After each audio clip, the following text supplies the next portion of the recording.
All right, good afternoon, everyone. I am pleased to announce I have with me this afternoon Mr. Jeff Nyquist and Johnny Anderson. These are two gentlemen that I have been speaking with in regards to what Russia is doing, what's going on in Ukraine, the Baltics, so on and so forth. And so I wanted to introduce these two fine gentlemen to you. Jeff, if you would give my viewers here a little bit of your history. This is Jeff Nyquist. Yeah, I am a sort of a defunct political scientist who went AWOL, went private. So I've been doing analysis following Russia, China, the Great Game, writing books about it, writing commentary about it, and I have a background in, as I say, in political science, but also I have a general knowledge about um, the art of operational art of war. So I have some background in that, so I can read NATO maps and symbols and understand how these things work in a basic kind of way, so I can follow some of this. So that's my background. Great. Thank you, sir. Uh, Additionally, we have Mr. Johnny Anderson. Mr. Anderson, if you would be as so kind as to give us a little bit of your background as well. Yes, of course. About 20 years ago, I got involved in organized crime work and doing criminal investigations, both privately and by some some of the Fortune 30 companies. And one thing that I found working with federal, state, and local law enforcement was that a lot of these cases that I would work, they would not go anywhere. They would get to a certain point and then they would stop. I would always be told, charge what you can and get out. Nicely done. And things would move on. Well, then I started to notice that things were starting to change in the world and nothing was actually being done about it. And I couldn't quite figure it out. And so that's where I'm coming from. I'm coming at this from a criminal background standpoint. That's my area of expertise. And I thought, okay, well, the organized crime world is one thing, but once you get into the political criminals, it becomes a whole different kettle of fish. And I had an opportunity to come overseas, and so I took it. And started to notice that things in the European side of things were very, very wrong. Something was not quite right here, and nothing seemed to quite fit. And I decided that I was going to start listening to podcasts. God help me, that's what changed a lot of my way of thinking. And one day I heard Jeff talking on a podcast, talking about how the Soviet Union collapse was part of a larger strategy. It was put forth by a guy named Anatoly Golitsyn. And so I started reading all of these different books that Jeff had written, and I started listening to the different interviews that he had given and that some of the other people that he's associated with had given, and different books on military strategy, and a lot of the Soviet era and the Cold War era books on military strategy. And I took a great interest in it. And I started to figure out kind of where we are now. And I thought, oh my God, we're in serious trouble. And then I saw your stuff, Lee, and then I thought we're in real trouble when I saw this buildup, and this is what prompted this conversation today. But I come from, at this from an investigative side of things, and this is beyond any case that I've ever worked, just at the local level. So to go international in scope and to see something like this is beyond comprehension. All right, and I'll give you a little bit of my background. So I started learning about the military at a young age. I had three great uncles that were in World War II and Korea. And at about age 5, I was learning how to be a sniper from my Uncle Chess. At about age 7, I was learning about tanks and armored personnel carriers from my Uncle Bud. And I was learning about aircraft and ships from my Uncle Arnold because he was in charge of communications on an aircraft carrier. And so I started at, about age 5 learning about this stuff. I then started working in two-way communications industry. I transitioned to night vision and surveillance technology at about the age of 18. Um, When the Soviet Union broke up, I had the opportunity to test all of the Russian night vision goggles. So I did that for the night vision lab at Fort Belvoir. And that's what got me into Russian military equipment, Russian scopes, Russian night vision, Russian communications, Russian satellite imagery. And then that led me into working as the senior technologist for the Dismounted Battlespace Battle Lab on working on Land Warrior, Force 21 Land Warrior, the Digitized Soldier, Net Warrior, and becoming a developer of technology for the U.S. Navy SEALs and other special forces. So that has led me on my career of over 30 years. And after I left working for the government, I started seeing that the news wasn't covering the whole story. And when they did cover the story, they didn't tell the truth. And so that's when I started my news career. So, and that was right after I went to Ukraine. I've been supporting Ukraine with their military since 2014. I went to Ukraine in 2015 and I was there until they blew up my hotel. And at that point, the Ukrainians said, we can no longer ensure your safety. We need to get you out of the country. So they snuck me out of the country, and I've been supporting Ukraine remotely ever since. So the map that you're seeing on the screen here is a compilation of a variety of folks who have been supporting the KLW World News Network. This map is more than a 2 year effort of basically tracking every single Russian unit throughout Russia. And we have maps for Belarus, for China, for Ukraine. And in addition to this, we have a flight simulator that we're going to fly in here shortly that KLW World News has built. And what we do is we take satellite imagery or reconnaissance imagery that we get and we build that imagery in 3D, and it allows us to fly through it within our simulator. And we're going to do that for you in 4K. So, with that said, uh, where do you guys want to start? Well, I suppose we could start in the west with Kaliningrad and work our way east. And Yeah. I have a question about the deployments and that you showed us before what we're going to see today. There's an ambiguity in military deployments.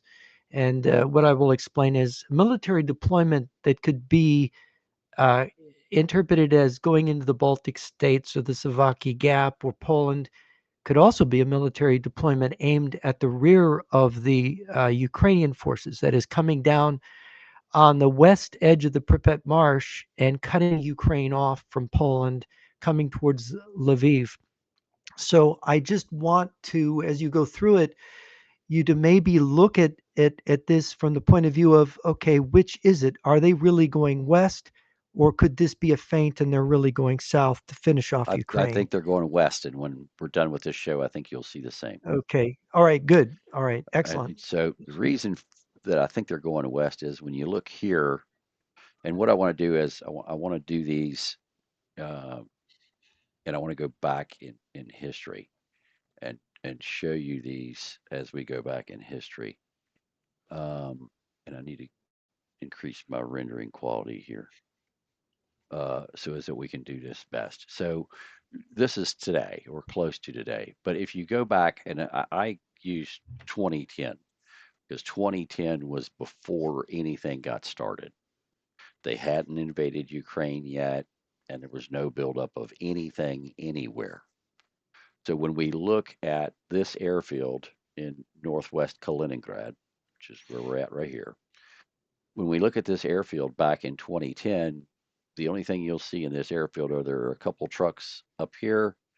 There are a couple KA 22 Marine helicopters. This is their what they use for ships. It's a small helicopter with counter rotating blades.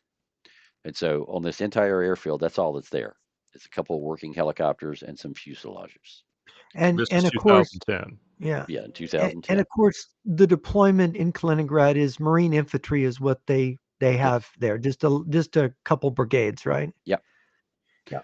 So when you fast forward to now, this same airfield has an entire line of KA 22s, an entire line of MI 8s and MI 17s, The building that had no vehicles in it now has 100 vehicles stacked up in it.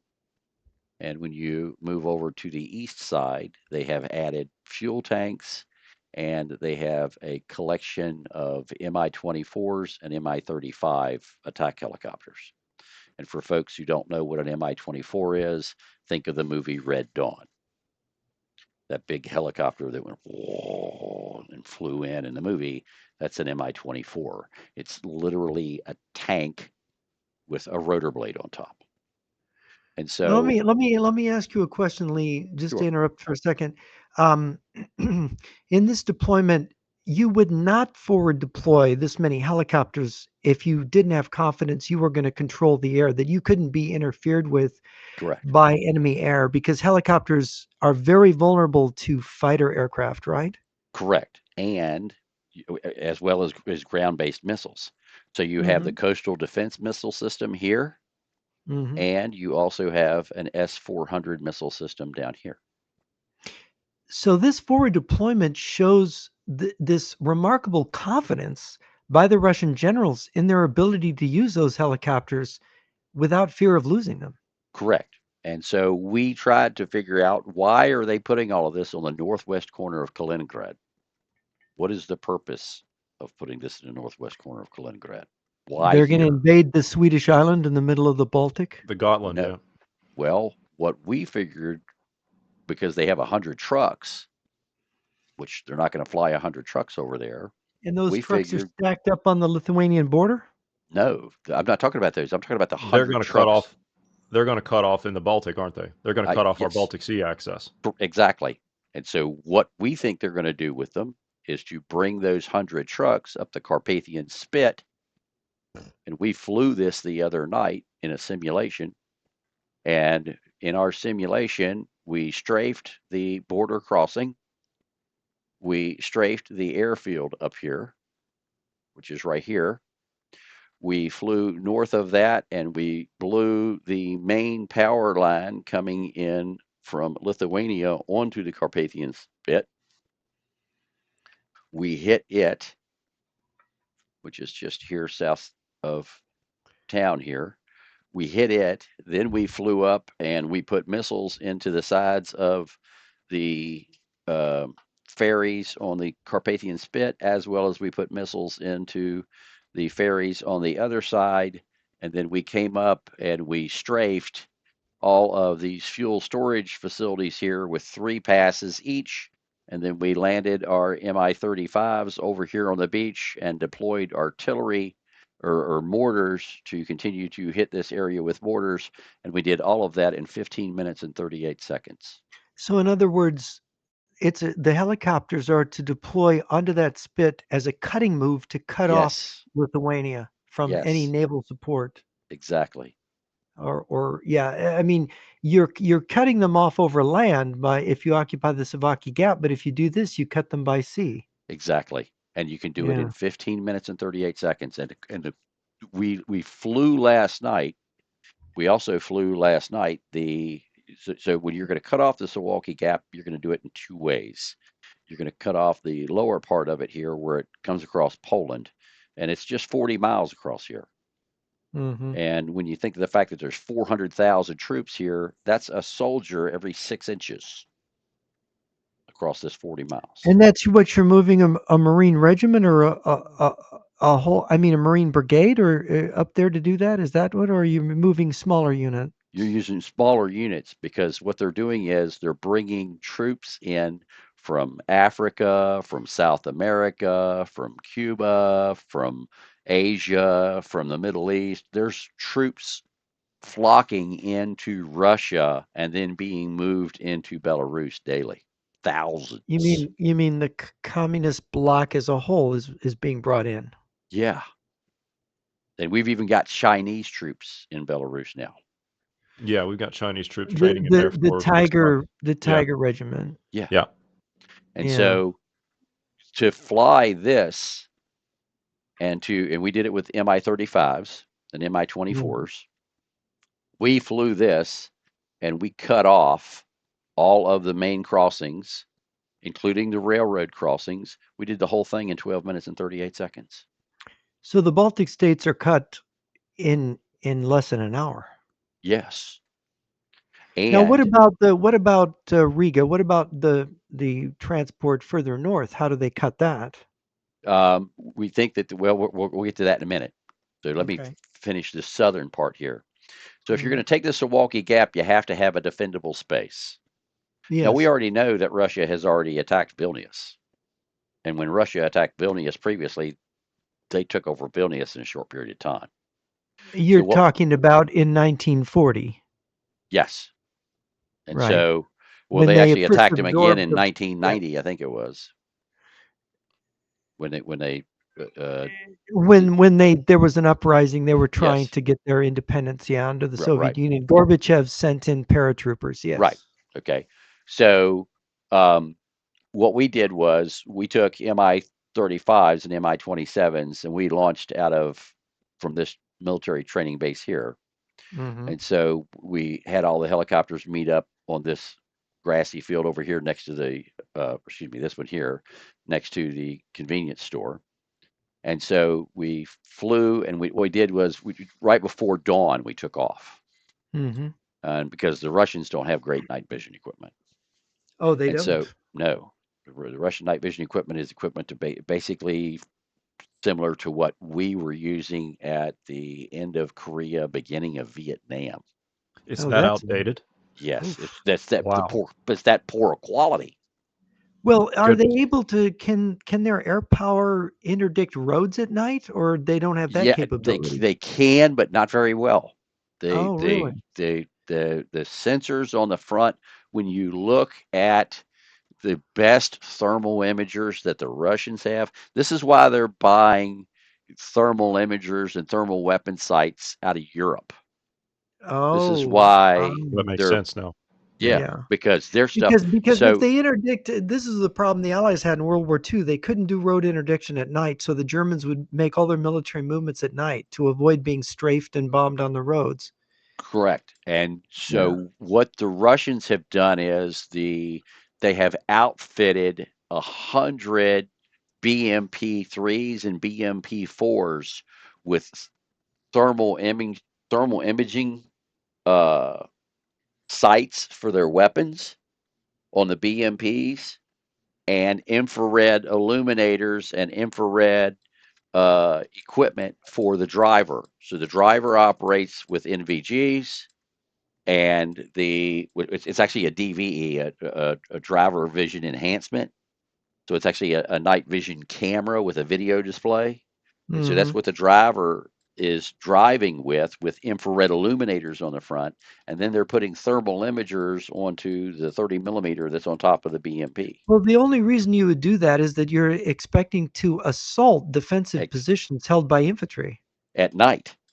at night. So, Yes. right. They want to Yeah. assault at night. And so they actually paid 3 times more for the night vision equipment and the thermal imager on the BMP 4s than what a BMP 4 cost. So a Good That's BMP, grief.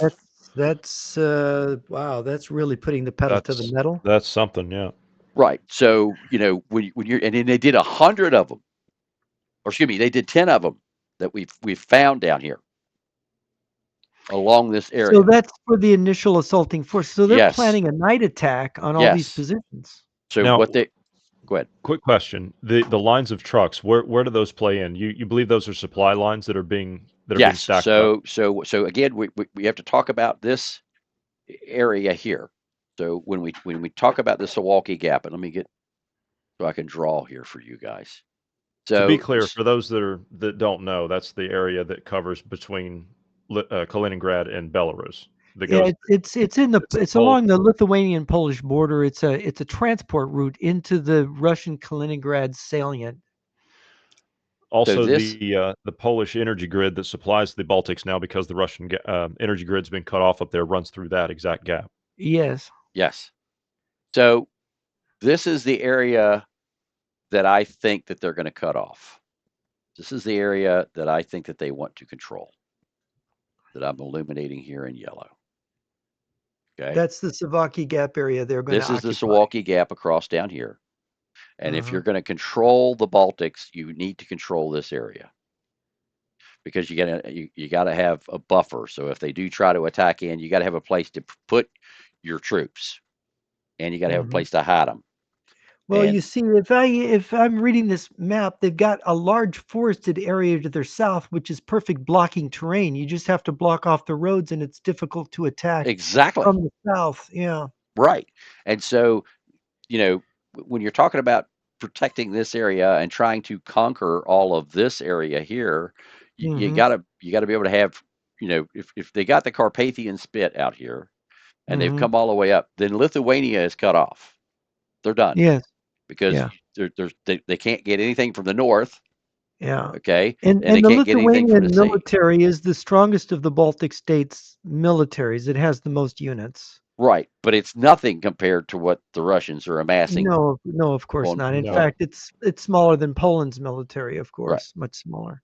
So we say that okay, this is the area that they want to take. So Mm-hmm. if this is the area that they want to take, then you need to build up trucks and equipment to move into this area. And oh, by Yeah, the because way, you when I if you're tried to gonna build a defensive barrier, you have to right, quickly move the trucks up to the forest and start defending, making barriers along the roads, right. So right? where are the trucks? Well, they're right here. They're already lined up. So when They're you loaded then, I would and they're expect. loaded. So when you look at the map here, I need to go to my most current map. So let me come off of here. Yeah, we were looking at this, all these trucks backed up on the Lithuanian border. So Johnny and I were looking at this so last week. these are the ones that are in Kaliningrad lined Yeah, up. that's what is that, 2.5 miles worth of trucks backed up? Over 3 miles now. Over 3 miles now. It's building. It's getting Yes. bigger, yeah. Oh my Yes. gosh. One question, Lee, that I had is that given that they pulled out a brigade from Kaliningrad to fight in the Kursk salient, and of course they're taking that back, are they going to start airlifting forces, infantry forces back into Kaliningrad because they're going to need I infantry think they from the already Kaliningrad? have. Oh, they already have. We're seeing a huge uptick in IL-76s flying in and the special flight service of the Russian Hmm. Air Force. Hmm. They're transports for passengers, not cargo. We've seen a Right. large number of those flying in here over the last couple of So weeks. I they're got somebody bringing the that Marine Infantry Brigade back, and they're adding. Do you think they're going to increase the infantry forces within Kaliningrad because they're going to no, need to, I with think those trucks, they're going to they're need more infantry to help protect the advance from the Kaliningrad side, aren't they? no. I think that the No. vast majority of them are going to come out of Belarus, Okay. and here's why. When you look at the number of trucks that are just lined up here, Mm-hmm. that is a lot smaller number than what is lined up down here in Belarus. So when you go to the training area here on the north side of Belarus and you go up here onto the border, you start looking at the trucks here, there are over 275 trucks here. There are So what did they more do? Did they trucks. ship those trucks into the Kaliningrad sector by sea? How did I they have get so many? no idea how they got them all in there, but these are all the Here's ones coming up out of Belarus. I mean, now that's a heck of a lot of this trucks. is this is something, you know something? I've seen this on more than one artery, more than one road in Correct. Belarus. So this Yeah, is not just the only one. There's more. correct. So this is one of the roads coming in from Belarus, and this is again when you're talking about the Suwalki Gap down here, okay, and you want to get your trucks in. Well, the road to do that with is coming up this highway, and then Yeah, you can cut across here, okay, because yeah. you want to be able But to so they can clear that corridor from the east so fast, and they can right, prevent any interference from because exactly. the Lithuanians have pulled back 18 kilometers. Yep, The Lithuanians And and Poland. Poland. aren't willing to risk any units by being too far out from Vilnius. Is that Right. it? Yep. And Well, the then so Yeah. Polish you've have got pulled back too. yeah, so Yeah. you've got about 3 miles of trucks over here, okay. Hmm. You've got 3.5 miles of trucks here, but the thing of the 3.5 miles of trucks here is they're parked side by side. There, it's single file. Here, they're two by two. So over Mhm. there, there's 150 trucks. Here, there's 275.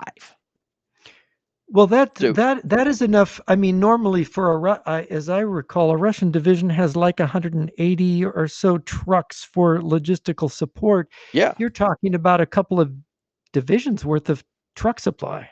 right. So you've got 275 here, 150 over there, and if you come up here next to Vilnius, you've got almost 100 trucks up here. So, and that's just from okay, so from both sides of they're going to you're talking about jamming 5 divisions into the Suwalki Gap? Yeah, Yeah. Wow. Yeah. If you just count the trucks that are there now, that's the right, implication, right? Yeah. right. That's just with what's sitting there as of October of last year. Do we have any speculation as to what those trucks are loaded with? Ammo, tents, weapons, and equipment. Okay. Now, just a question. We're going to be looking at the Brest rail yard Yes, with the fuel tanker Yes. cars, rail yes. cars. Why so far south? Because that's pretty far south from here. Why so But many rail cars there? I think that they want this is not just to take the Suwalki Gap. Okay, well, They that's a I want good Poland. preview. Yeah. Yeah, I think, Jeff, when you and I were looking at that, Mm. I think given the access that they have directly across the border at that point, and they It's would not three. have to Yeah, change rails. It's 3 miles from the It's 3 Bug miles. River. It's Yeah. 3 Yeah, miles, and not only that, from that border point directly, it's a straight shot to Warsaw, right, and it's Yes, 100 yes, miles. yeah, right. that is that when you have the access road system, it leads to Warsaw. Yeah, Yes, the Yeah, rail yeah, and the the rail roads. and the road. yeah, Yeah, the rail and the road, and it's the And, main wide gauge that the Russians would use to supply an advance on Warsaw. and the right, BMP training grounds are near that as well, if I'm right. not Here's the mistaken. BMP training grounds right And those here. BMPs are, you said, are amphibious, Yes, so they can get on that tributary nearby, and they can go right it to the Bug River by just right, going by the river, just right. floating. You can just go right across. Yeah. And they got roads 1.8 coming. miles. Yeah. Yeah, And they they got can pop roads. up on the shallow bank Polish side. on the west side and go Yep, straight into Poland on the yep, roads. right there. There you go. Mm. And then once they've So we're not secured all just this, talking about an invasion of the Baltic states. We're talking about a simultaneous attack on Poland.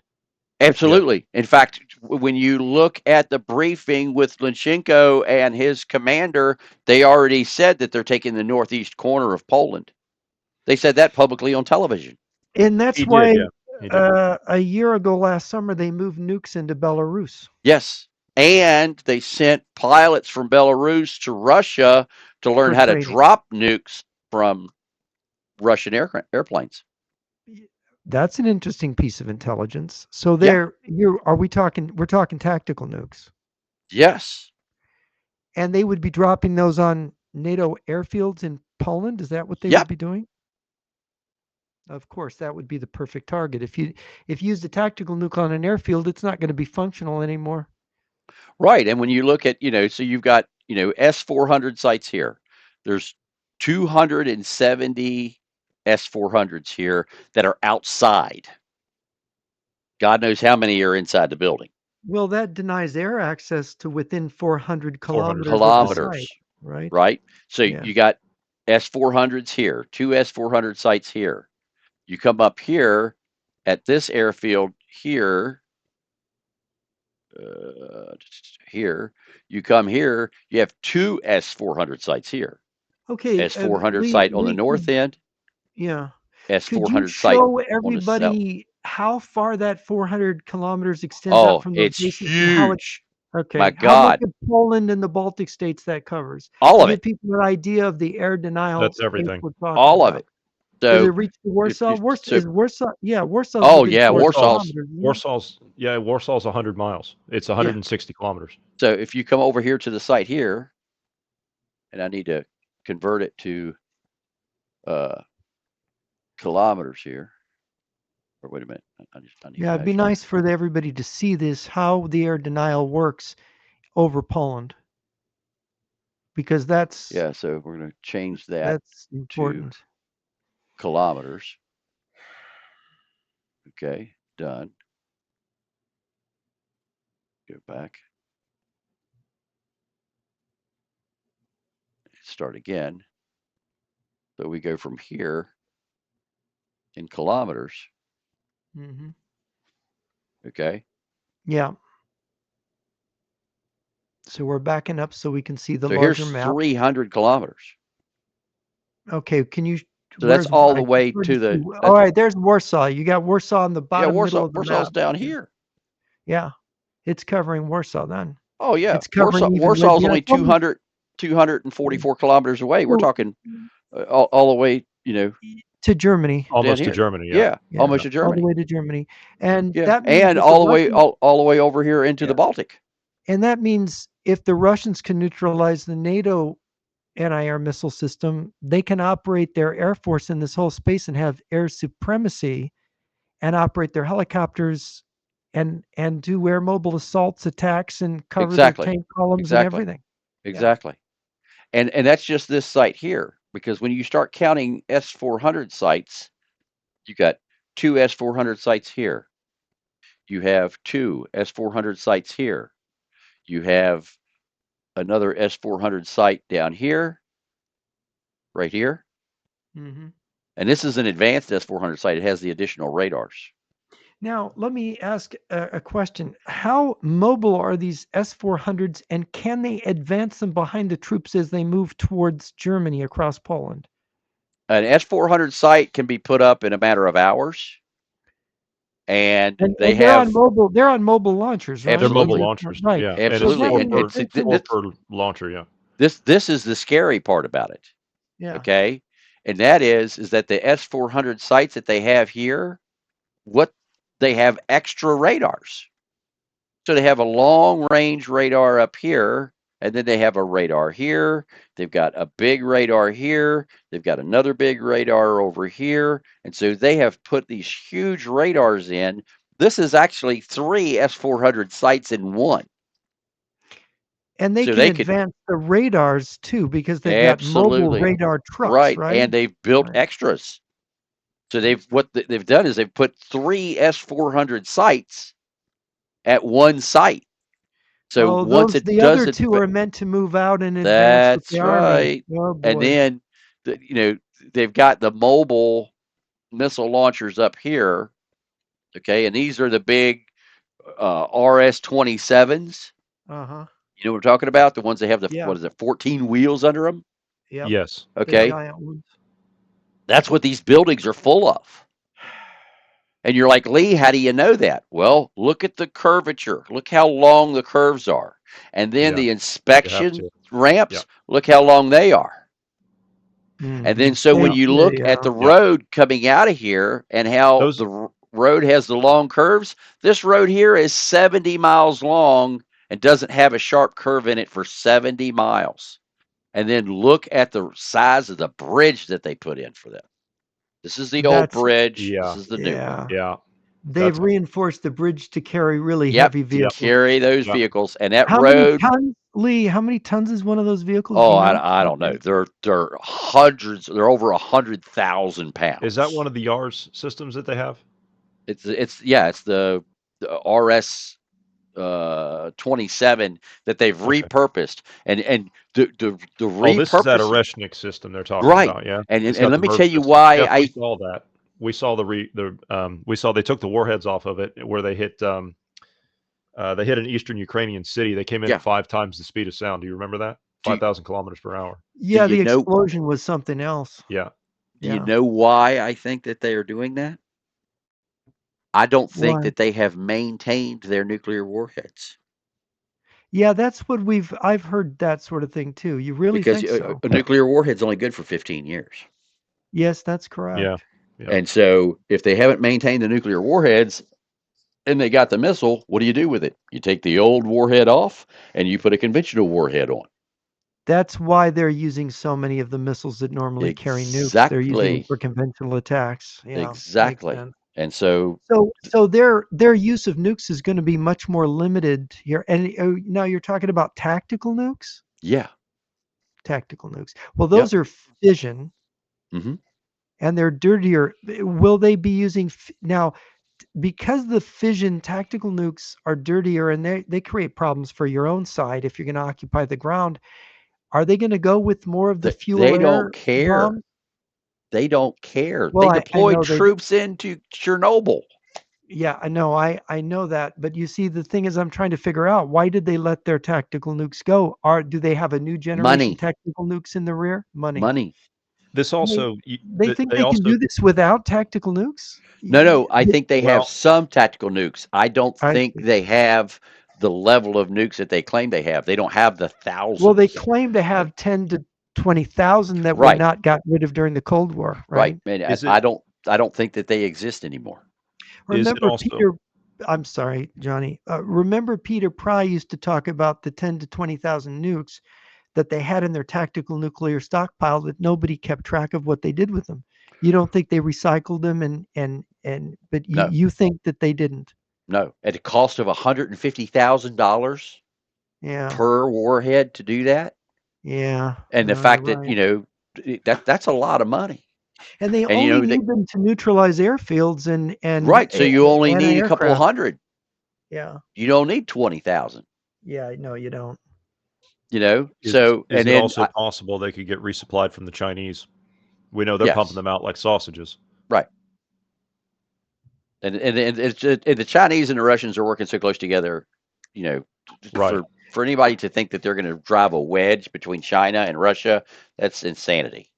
Now, about thermobaric ordnance, I remember Peter Pry talking years ago about the miniaturization of the thermobaric bombs, which have the effect of a tactical nuke, Yeah. and being experimenting with it in the Chechen war, testing it on the Chechens. And I'm hearing two things: one, that they were unsuccessful in miniaturizing them, or are they sandbagging and they really have No, miniaturized them? they're sandbagging because look at what they've already done to the Ukrainians with them. But I mean, I they understand they've have used grad the. systems that have Yeah. thermobarics on them. Well, I know they've used thermobarics on the Ukrainians, but I've been told that they were dumping them out of transport planes, and they were the old big No, non-miniaturized. they're firing them with grads. They are. Yeah, the Oh, long tube grad that's the 8-wheeled truck. I think it's 150 millimeter or whatever it is grad launcher. They're I firing them mean with that's those, and the effect from a distance is it's horrific yeah, to it is see them horrific. hitting because It it's just it's you actually see the atmosphere shaking right. after Well, each one of those hits the ground. It's my just yeah, my it's understanding from unbelievable. Peter was that these weapons can kill people inside tanks and bunkers because the shock wave passes through the bunker Yeah, right, wall and through the tank armor and kills the people inside. That's how right, the shock wave works from a thermobaric. right. So it is really more effective than a nuclear weapon that would not be able to do that. Correct. And if they have miniaturized Well, it, the as nuclear you're weapon's going to saying, have a shock wave also. But yeah, the but not a shockwave thermobaric, that you can kills. go get Right. in the vehicle and drive it afterwards and not be Right. irradiated. But a thermobaric bomb and the radiation from a tactical nuke is not going to kill the soldiers right away. Right, The right, soldiers are still going to be, but the thermobaric bomb kills them right away right. and a nuke can't kill people through the bunker wall. They're getting protected by that. But with the thermobaric, my understanding is it kills people in the tank, in the bunker because of the calibration of the shock wave, right? As long as there is, if you have the tank buttoned up, probably not. I But see. If there's any way the shock wave can can get penetrate the in, tank, right, because right, but tanks aren't buttoned up until they go into battle against infantry. exactly. And the Russians, they don't even button them up then. The Yeah, right. Russians leave the hatches open because there's no air conditioning. Right. But the And NATO people aren't going to button them up unless they're No, engaging infantry. no, they're not going to correct, do that.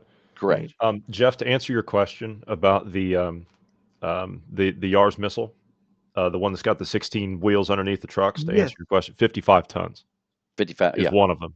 That's yeah, almost like a 100,000 Tiger pounds. tank. Yeah, that's Yeah. almost as much as a Tiger tank can't be supported by just any old bridge. Tiger 2. Yeah, Yeah. that's a monstrous weight. 55 tons. 55 tons, yes. Yeah, Yeah, It'd that's be 5 tons 50,000 short of a kilograms, Tiger yeah. 2. Yeah, yeah. that a lot of bridges won't support that weight. No, that's why they built the bigger bridges. Yeah. Yeah, So that's malice aforethought right there. yeah, so they and so what we've found is that they have been building up. Like for example, this facility here. If you go back on this facility back to 2010, which is again my marker for doing anything, there was So nothing 15 there. years ago, 15 Yeah, years ago, this is what it yeah, looked like. there's nothing there. They had just these small bunkers out there, and when you It was look at it empty. now, they've put in all of these bunkers here. And to give you an idea of how big these bunkers are, that's three S400 tractor trailers. I see. And these are full. Yeah, these are full. Yeah, they've got the missiles on them. Yeah, Yeah, Yeah. and see it. No, I mean the bunkers are full. yeah, the bunkers are full, and the We're sure bunkers that are the full of bunkers are these. full. We Oh we know yeah, that. yeah, Why would they build the base if they weren't going to fill it? Yeah, right. that's true. And well, That it's would so be. full they've started new construction for a new bunker. Think about the expense of Oh, doing that. right, right, Are they right. storing are they This is storing not nuclear cheap. warheads here as well? No, the nuclear warheads are over here. Nuclear warheads are Yeah, here. they don't. Well, although they can put nukes on S-400s Correct. for But Yeah. ABM defense. yeah, but this is the new S. This is the nuclear facility. In fact, this is the one that they leaked the photographs of, where they were actually had satellite imagery of them putting nuclear warheads onto missiles. I don't know if you guys saw that news article. I guess about 6 months Whoops. ago. Whoops. Yeah, Whoops. I didn't see that one. Yeah, Let me ask you, Lee. I mean, NATO is seeing this, right? I mean, the U.S. is that's the seeing scary all this. part. Yeah. So I have, and I'm not going to give a name, but I have a senior official from NATO that is on my private news network, the KLW World News Network. So we have our own private encrypted news network. And so I sent that official the satellite imagery that I had of the Uh-huh. S400 site down here on the Polish border. Uh-huh. And I said, does NATO know about this? And his response was no. And I said, why not? And he said, because we're a defensive organization. We're not an offensive or an intelligence organization. Do they realize that forward deploying this kind of weapon is a sign of attack that you need to know when you're defending? Yeah, but they weren't aware that the Russians were even doing this. This has been eye opening to so many people. So like the show that we did or I did the other day that was alert after I had talked to you guys about all of the buildup and when I talked to Jeff about them pulling the troops back 18 kilometers, the following day, the U.S., the Polish, the French, the Germans, the Swedes, the Finnish had surveillance aircraft flying, looking at everything that I had talked about in the show before. And the Mm-hmm. interesting thing was we had Forte 10, which is a Global Hawk, RQ-4 Global Hawk. That Mm-hmm. RQ-4 Global Hawk was flying between Brest and uh, the Suwalki Gap for 24 hours straight. Did not leave this area right here. What is mind-boggling is that the Russians have used the Ukraine war to build their capability against NATO. It's almost like the Ukraine war is a camouflage for them. Practice. Maskarovka. Yeah. Yeah. It's giant Maskarovka for a general war preparation against the rest of Europe. Yeah. And you keep everyone distracted here with public disinformation campaigns, and it's Right. worked brilliantly. Which And is so that huge. means that suggests that they can collapse Ukraine and go straight into Europe. And there's these, I don't know, WorldNet Daily's, Mrs. Farah did an interview with this guy, May, talking about the plan that the Russians are going to take the captured Ukrainian troops and give them death sentences, calling them terrorists, Yes. that they could work off the death sentence by fighting against NATO. So they could Yep. turn the entire Ukrainian army around and added to their numbers. Yep. Plus, they're bringing in North Koreans. Plus, they're bringing in Chinese. Plus, Africans, South American, Cubans. Muslims. They're bringing troops in from all over the world. And I think that's And their main okay. effort of working in Africa is to recruit more troops out of Africa.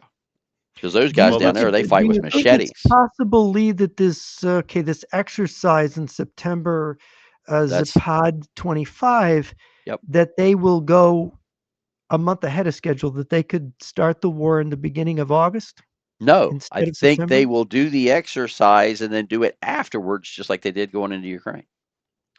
But isn't that sort of giving too much lead time, or is there nothing NATO No, can they do? did the It's just exact same. I mean, what are we going to do? I think anything we do at this point, it's already too late, well, Right. but to be fair. The Ukrainians stopped the Russians, having the lead time. The Ukrainians knew, at least by the beginning of November, they started to realize in November 2021 that an attack was coming, right? At Yeah, I least know some of because the I was generals personally did. telling them. Right, right. They were realizing it, even though Zelensky didn't Right. want to believe it, Right. right? Well, So their military uh, did.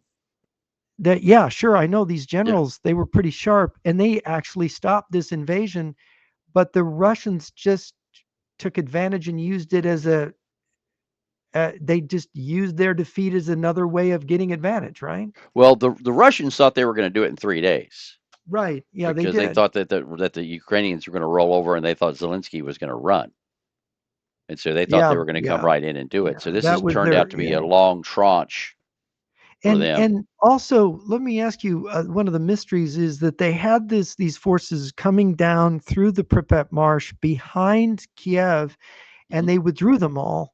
And was Hmm. that because they did not have adequate supply to keep them there Correct. behind Ukraine? Correct.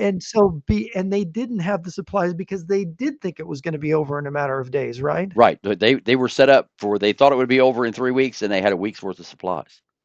So they took that defeat and they said, all right, we'll take it on the chin. We're just going to use this for a larger strategic advantage against NATO. That's what their thinking was? Well, no, I think they've had this plan against NATO since 2010. Right. They've always had this plan, but now they had this problem of being stuck in Ukraine, Right. And right? so what And this they've done becomes an is advantage because nobody is going to be thinking of them attacking NATO even before Ukraine is finished. right. Because, and what tells me that they're going to attack NATO is the fact that they have stopped delivering trucks, equipment, and so on and so forth to Ukraine. The They Russians have have? stopped that? Correct. The When? When did Russians when did they stop doing that? about a month ago. And So they're going so to stop their forward attacking against no, Ukraine. they're No? still attacking against Ukraine, but they're sending guys in on horseback and on All the donkeys. donkeys, yeah. Yeah, yeah. Okay, Is this is this and where are to all the trucks? The trucks it, are lined up against the Baltic. Because that's where their weakness in their logistical system. They don't have enough trucks for Right, a division to reach out to somewhere like Warsaw. right. and So they're this gives them a golden opportunity to come to the table and ask for peace. yeah. So it gives them a bargaining chip at the same time. Yep. So Lee, we just had the conversation between Trump and Putin. Putin today, and of course it's sounding kind of funny. Are the Russians expecting to collapse Ukraine before September? How does this interact I with the don't think Ukraine September. war? I don't think Ukraine has anything to do with it. I think this is a totally separate operation that's going to be done with troops on the western side of Russia, and Belarus is the key. And how many troops get? I mean, look at this. I mean, you're looking at Four 25, hundred 30 thousand. divisions. Yeah, you're looking at 30 divisions of Russian troops, right? Russian and Belarusian troops to Yeah. pull off this operation because that's what they would need, right? Actually, from what I'm seeing, they don't need half that. But they're going to deploy that many. Right. Right. They've got them there to deploy. They got 400,000 men there now, and there's more Now coming in they have 400,000 in Belarusia between now. what's going between Belarus, Russia, and Kaliningrad. There's 400,000 men there, including the Chinese and the people from South Africa. See, let's go down here and start looking at the training areas. So Okay. what they're doing is they have been moving more troops in. So they bring them in through the airport over here at Minsk. Hmm. Okay. And That's we the know, capital of Belarus, for those who don't right. know. Yeah. So they're bringing them in through the airport here at Minsk. And then what they're doing is they're transporting them out of Minsk down to these other military training areas, like this one here. And they are wearing this stuff out. So they've got all kinds of training areas here in Minsk or outside of Minsk. And then this is the other new airfield that they've started moving aircraft into. So we've got fighters down here at this airfield as well. So, and the way we know that the Suwalki Gap is the spot is when you look at the aerodrome here at Lita, this thing is stacked up with ground attack aircraft too deep outside of their bunkers. So all the Which bunkers is are which is full. Bunkers are full. yeah. The bunkers are full, and the planes are stacked up too deep outside. Lee, And are they so, continuing to move aircraft forward? And where are they yes, coming up with these aircraft? Are these newly produced aircraft? And where are they some are training all newly the produced pilots? aircraft, and they Yeah. just keep moving everything from the west, or excuse me, from central Russia to the Uh-huh. west. And what we've noticed is when you look at this airfield here in central Russia, is this the one? Hold on. Let me get my So there's bearings here. massive training of pilots going on in Central Russia? No, it's ground forces. Yeah, So but where are the their pilots for going? their Air Force Oh, to they already have have their some. Air Force. The pilots are Yeah, already there. They're doing is relocating the aircraft with the pilots to the west. but it's been said for years that Russia just hasn't had the resources to train their pilots I don't adequately, and believe that's that. one of the reasons. Okay, so you don't I buy don't that. believe that. I do not believe that. Interesting.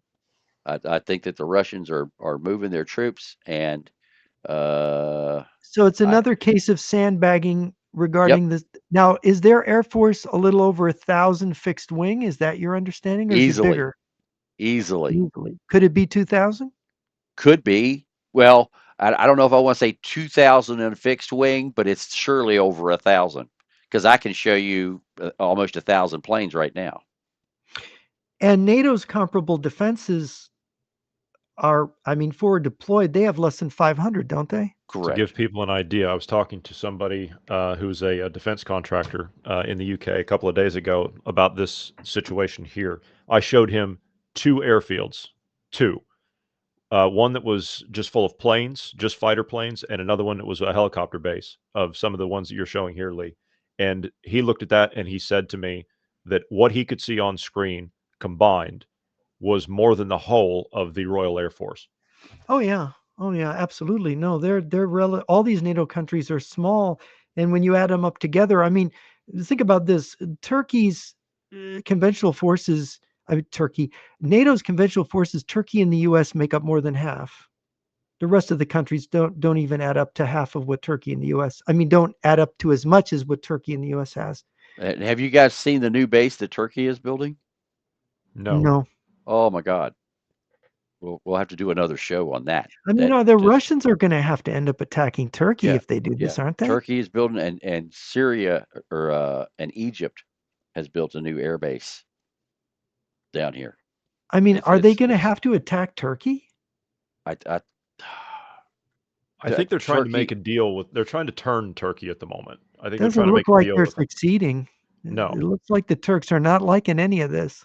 No, yeah, the amount of aircraft that have been built up. So if we go up here to the north, okay, we've been talking about aircraft being built up. So we're gonna hit three airfields here.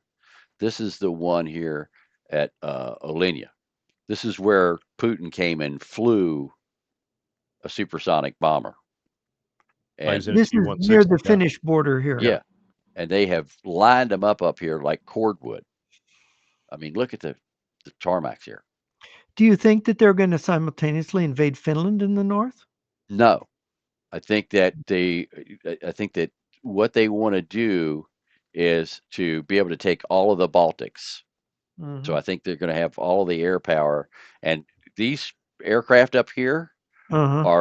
are aircraft. A lot of these aircraft are set up for attacking. They're the M variant. So the ones out here on the tarmac are the Marine version because So they're for anti-ship missions. yes, and the way you Yes. can tell is they have a white belly and a gray top. Well, that's where you protect your northern fleet from Yep, against enemy NATO ships, and you yep. can also reach. Can you reach the Baltic from there? Oh, easily, because the Baltics are right Oh, here. sure.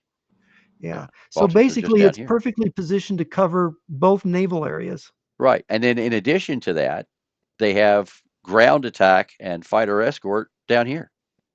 So this Well, base that's here is they full. have less range, so they would need to be more forward. Yes, that Right. makes perfect sense. Then when you come down here and you get down here next to St. Petersburg and you look over here, this place has got more fighters than you can shake a stick at. This is outside of St. Petersburg? Yeah. Yeah, This is northeast of St. Petersburg. that St. is a Peter, lot of fighter That aircraft is a to lot yeah, of come in. fighters, St. yeah. St. Yeah. Petersburg is right here. They're Well, they're 140 going to miles. neutralize all the NATO airfields in Finland. Then that's one thing they're going to Right. have to do, aren't they? But I mean, look at the you. We should get into the simulator and Hmm. let me fly this for you. And Okay. So quick question. sure. The could you pull up the amphibious tracked vehicles that were on the border next to Finland? Yes. Oh, there's You, s- amphibious vehicles there too. yeah, Yeah. you said that you don't expect them to take Finland, but that would be why are they stacking all those amphibious vehicles up there if they're That's not for planning this to do next that? stage. I see. I think So this they're going whole to thing attack is Scandinavia after they've invaded. The Once they take Baltics, care of the because then yeah, Baltics, because then see the great part about doing this is if they come in here and take the Baltics, okay, and they Then take the they have Baltics the first, base. then Then they've they have got all of a this. They can put right, S-400s up in here and go, oh yeah, and well we're going to take and this next too. they've got the whole coastline. Right. Now it's not a NATO lake anymore. Exactly. Yeah, it's no Right. longer Lake NATO. It's now the Russians would hold it because they can move S-400s up here.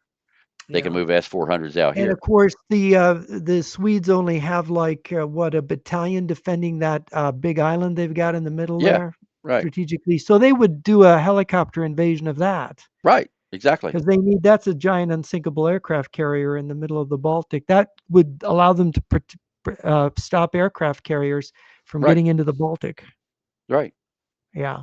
So, if it were me, I would take this chunk first, and then I would come up here and And take that Finland. NATO battalion, that Swedish battalion couldn't hold that they island. won't hold out long. They Yeah, won't Right. if last. they really, if the Russians had that many helicopter gunships and troops to come in, and the helicopters can reach that island from the Baltic coast, can't they?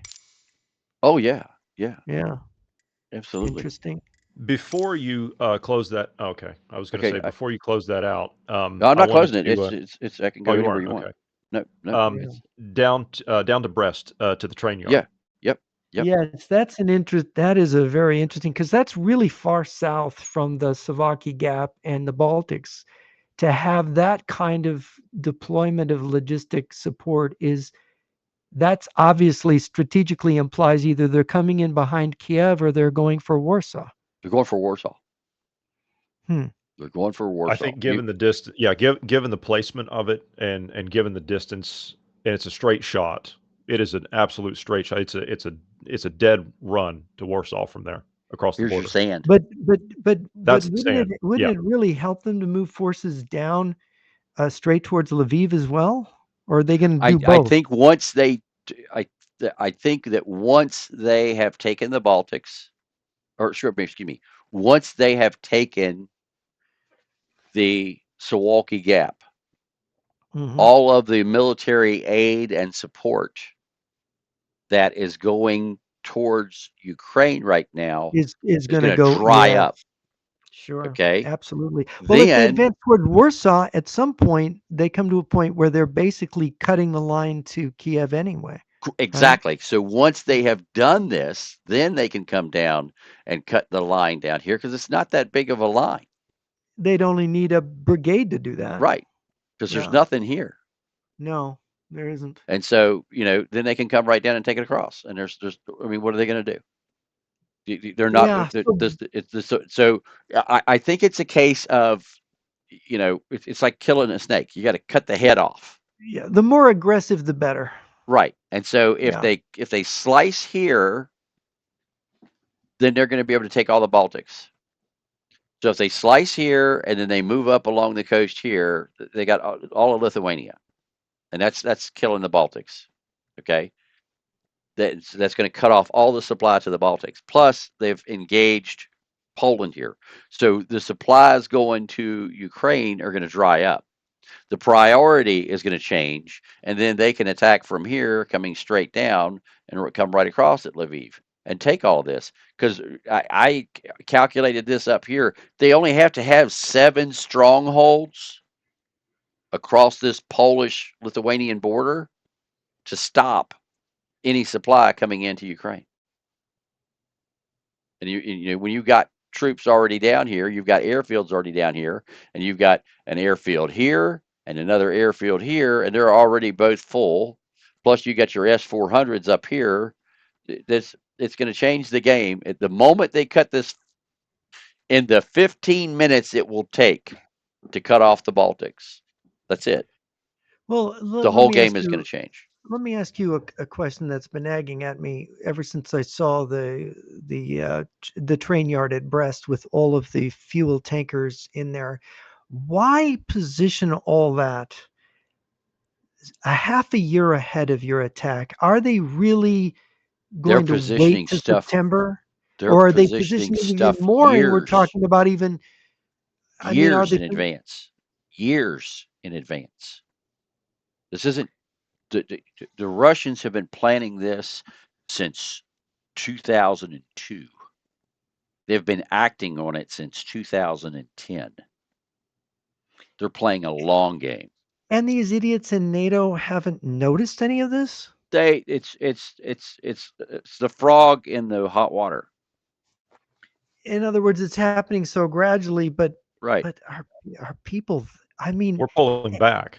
We're not Right. advancing forward. We're pulling back. Yeah. yeah, well, they're obviously realized something now. I mean, the fact Right. I that they mean, the pulled back Poles have 18 built a kilometers. border. And that's the other thing. All of these so-called immigrants that are trying to come across the border into Poland from Belarus, they're Hmm. not immigrants. Those are They're not immigrants. trained saboteurs. They're Spetsnaz, yeah, Right. yeah. And so, This is the advanced column that comes in ahead of the invasion. and they just said on the news the other day that the attack in Poland and the attack in Germany were both saboteurs from Russia. That just came out on the news a few days ago. Yes, And the they same were thing done by with the the GRU. That's right. And the same thing you were telling me, Johnny, about these terrorist alerts in Germany months ago that they were already seeing the signs, evidently, the German police and intelligence of some kind of sabotage against Germany. Yes, they knew that it was the Russians that were plotting it behind it. They knew that it was Russian intelligence services were behind it. So So so at why least German couldn't they intelligence has been yeah, saying that. why couldn't the Russians, since they've had so long to prepare and they have so much there already, why couldn't they make this happen before September? I think they're still trying to train up. And the I, quality of their forces, I mean, what we hear is their quality. You know, I had a little exchange with John Mosier, the military historian, who was one of the few people who called the Ukraine war and said it would last a long time. I mentioned this to him. He knew nothing about these things you have, Lee, but he really believes the Russians have very low quality. Is that going to matter here, given their numbers, or how no, do they? that's No. how they fight. They don't care about the quality of the troops. It's just somebody that pulls a trigger. And So they're going to use envelopment yep, and the fact that and NATO's artillery. just so weak, and artillery. Yes, yes, Yep, artillery strike. yep. And now they'll have now, am I right? They will use the Air Force in this. Oh yeah, absolutely, absolutely. Is this why we've been seeing them hold back on the use of their air force in Ukraine? Yes, yes. They can't. They don't want to suffer the attrition. They want to use the Air Force directly against NATO, and they Directly don't against want NATO. to They Yep. think that waste they the. can wear down Ukraine because they have such overwhelming numbers of men. And so, if they cut the main supply access to Ukraine through Warsaw, Ukraine they will could fall. they will double down now on the Black Sea again and tighten the port, Right, tighten up on Odessa, and then there's no way into Ukraine, right. right? And so that just starves them. And in And if May, you're you've got already, if NATO is busy dealing with the Baltics, well, then what are they going to do? They're not going and to. you've If got look, Yeah. If Russia attacks the Baltics, NATO is Ukraine becomes a redheaded stepchild. So so then the only supply route in is through Romania then, but then they've got something going on oops, That's a helicopter here. that's a giant engine, helicopter engine noise. That's very loud. Yeah, hold on. I'm But then gonna you've cut got that down. Romania, but you have the Romanian elections, and then you have Moldova, where I understand there's been major Russian infiltration of Moldova through the Transnistria, Transnistria, yeah. Republic, yeah, Transnistria, which is a Russian stronghold, which has a lot of bases, and there's like a Russian regiment in there already. So they have that way of cutting Ukraine off through the Romanian Moldovan direction, right? Right. Right. So let me cut the audio Can you down. cut the engine noise off? Yeah. That's what I'm doing here. So we'll cut down the engine sound there. So fly, go back, resume. Okay, so you should barely be able to hear it now at all. So this is the airfield. That's the one that's northeast. And here, I'll show it to you on the map here.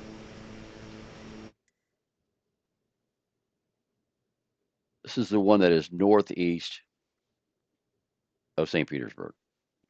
Okay. This is where all of the fighters are stacked up. So St. Petersburg is down here, and this is the air base right here. That's okay. Okay. And so this is going to be the one that when anything goes on in the northern end of the Baltics, these are the fighters and the bombers that are going to be there. And they have been stacking up aircraft in here like cordwood. And the crazy part about this is this was and still is an international airport. So this isn't even set up as a military base. So the Russians do exactly what the Chinese do when they build an airfield. They make it dual purpose. Well, this one is. This one is. Well, They it's have strategically located to Numbers, dominate southern Finland right there. right. So let me adjust this a little bit here because I want to give you guys the best field of view here as we're flying this. So when we first got the imagery of this, because we've been mapping this airfield here for about 6 months. So what we did was we actually got satellite imagery and injected it into the 3D model. And so what we've done is we've taken and we do this in stages. Every time there's new aircraft added, we're now using an aircraft with a slightly different color scheme to it. And that way we can tell what was.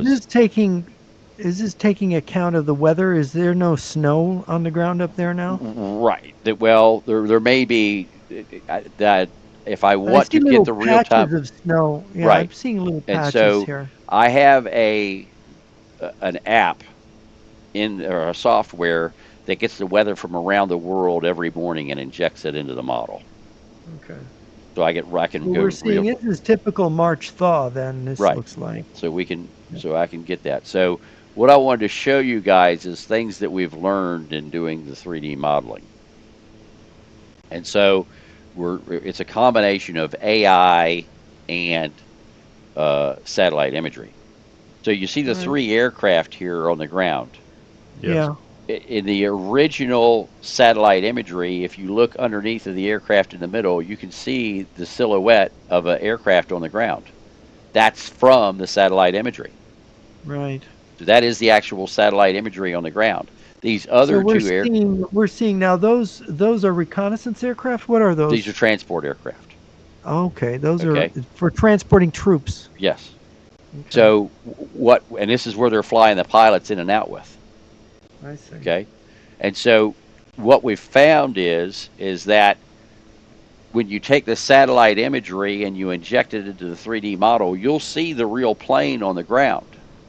Now, the interesting part about it was when we got down here to where the helicopters were, on top of some of these helipads, it looked like there was grass on the helipad.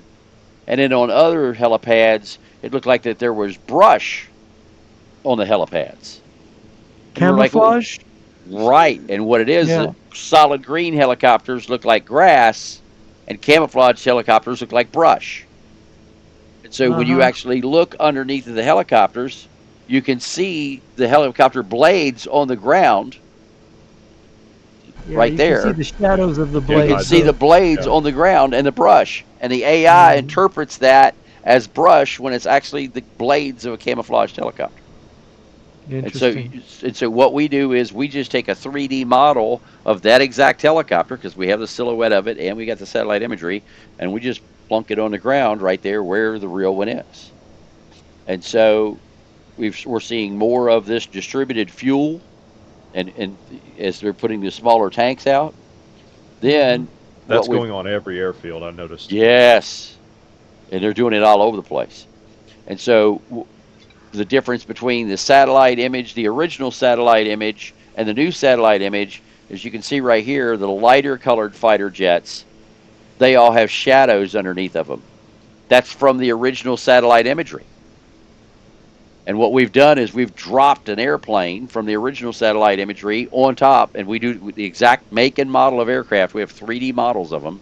And so you can see that the aircraft here to my left has a different paint job than the others. And that's because the aircraft to my left is from the latest satellite imagery. So now you can tell that they're still building up because all of the old aircraft that were there in the original satellite imagery are there, and then all of the aircraft with the new paint jobs are new aircraft. So if you don't see a So silhouette basically underneath they're of them, continuing to build the up. air buildup is continuing. Yes, sir. Yeah. And so you've got all of these aircraft down here, and then when you come over here and you look on the tarmac, they're lining them up. They don't have enough bunkers to put them all in.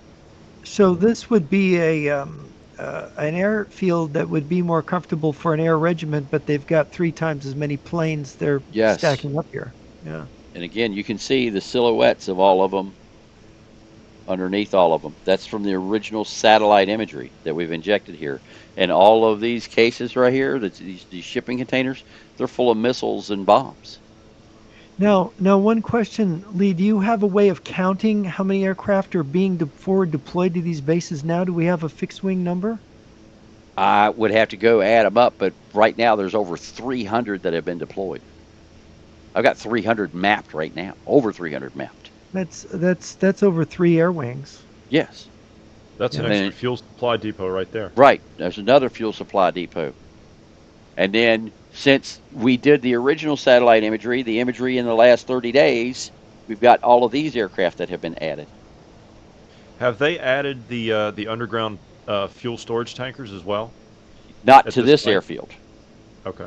but to the other airfields they have. And is there a railhead coming into this airfield? Yes. And that's on the backside of the airfield. And so they've added here, and they're prepared because previously they only had 2 fighter jets for emergency scramble. And Hmm. since they've moved all these in, now they have 4. And then when you come up here to the bunkers where you would normally keep these aircraft, all of the bunkers are full, and then you still got aircraft parked out on the tarmac so thick that you can't hardly even get through. I mean, this makes Russia very vulnerable because if some smart Finnish commander figured it out and the Swedes and Finns launched missiles or sneak airstrikes, they could wipe out a lot of this stuff. It's right easy Yeah. close to their border. Right. And Aren't the now they Russians have, taking a chance by doing this? well, what the Well, Russians are doing is they're putting in multiple radars. So they've got a radar station here. Here's their scramble aircraft over here with the guards and everything ready to go. Over here, they've got another radar that they've put in. And And then, those are oh, linked to S-400s to shoot down any air yes, attack that comes in. But couldn't an correct. air attack come in at really low altitude right over those trees and hit this? Well, no, because they built this tower over here that's above the trees. I see. So they have So two radars. they are looking out. They are looking out for a Yes. NATO surprise attack then. Yep. Yep. And Yeah. so, and you wait. I can take you on the other map and show you. They have basically a picket line of radars sites that they have been building, and so they've put two more radars. So they had the original shorter radar here on the right, and now they put the new taller radar in there on the left. And then Now are you heading north? What direction are we I'm headed going here? south right now. You're going okay. So the sun is to our right. So this is like Yeah. a morning shot. Noon about. Yeah. Yeah. Okay. So it's and then this is it was a commercial airfield. Here's the commercial terminal. But And it looks then like it's no longer commercial anymore. I right, don't see. right. Yeah, there's only one or two planes out of here a day for commercial. But these bunkers over here that used to be full of aircraft, they're not Uh-huh. putting aircraft in them now. From what we're seeing on the satellite imagery, they're filling them up with ammunition. And I mean stacking them full, because this is our first rendering. And there's the vehicles for moving the ammo Yep, and the fuel. yep.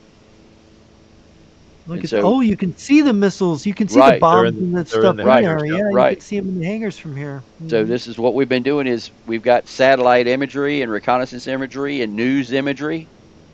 And so we've put all that together in the 3D models to represent what's actually set in here. Why are all these experts so convinced that the Russians don't have anything? That's an I amazing. Whenever you talk have to these no people, idea.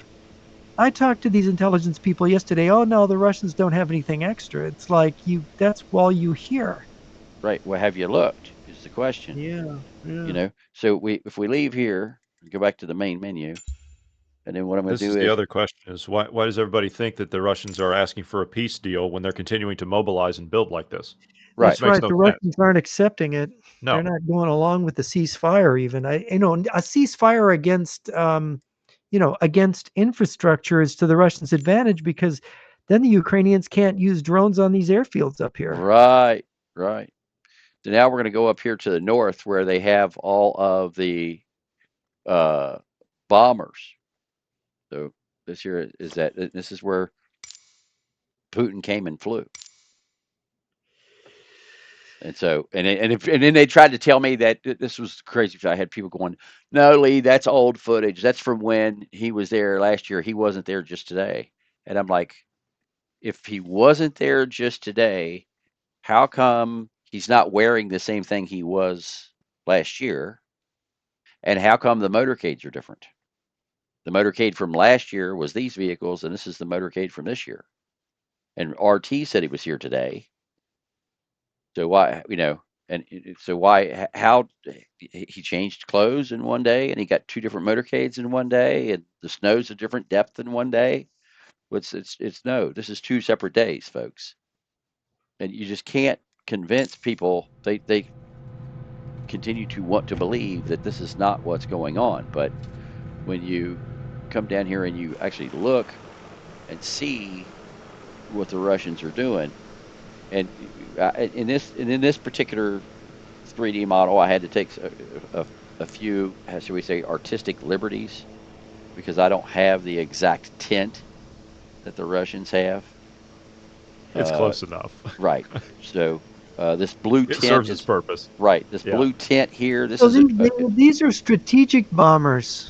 yeah. Those are What are these? those are TU-95s. Yeah. So The Yeah, so Bears. here we yeah, got these are bears. strategic bombers. So where are we on the map here? Are we This is up south of St. Petersburg? we're in the north. This is Oh, okay. the So you That's airfield. the turn. northern one on the Yeah. Finnish border. That's the Right. IL-76 is ready to take This off. is Okay. the Right. Karelian Isthmus. This is what 90 miles south of Murmansk. I I'll show you on the map. Yes. Okay. I Yeah. think that's right. Yeah. Yeah. I'll show you on the map here so you can It's see. pretty far north. So That's And of course, TU-16. these bombers can go over the Arctic and hit the United States exactly. from these positions. And of Yep. course, they're armed with nuclear cruise missiles and hypersonics that can go all the way and take out American cities, Right. or American strategic So targets. here's where we Yeah. are.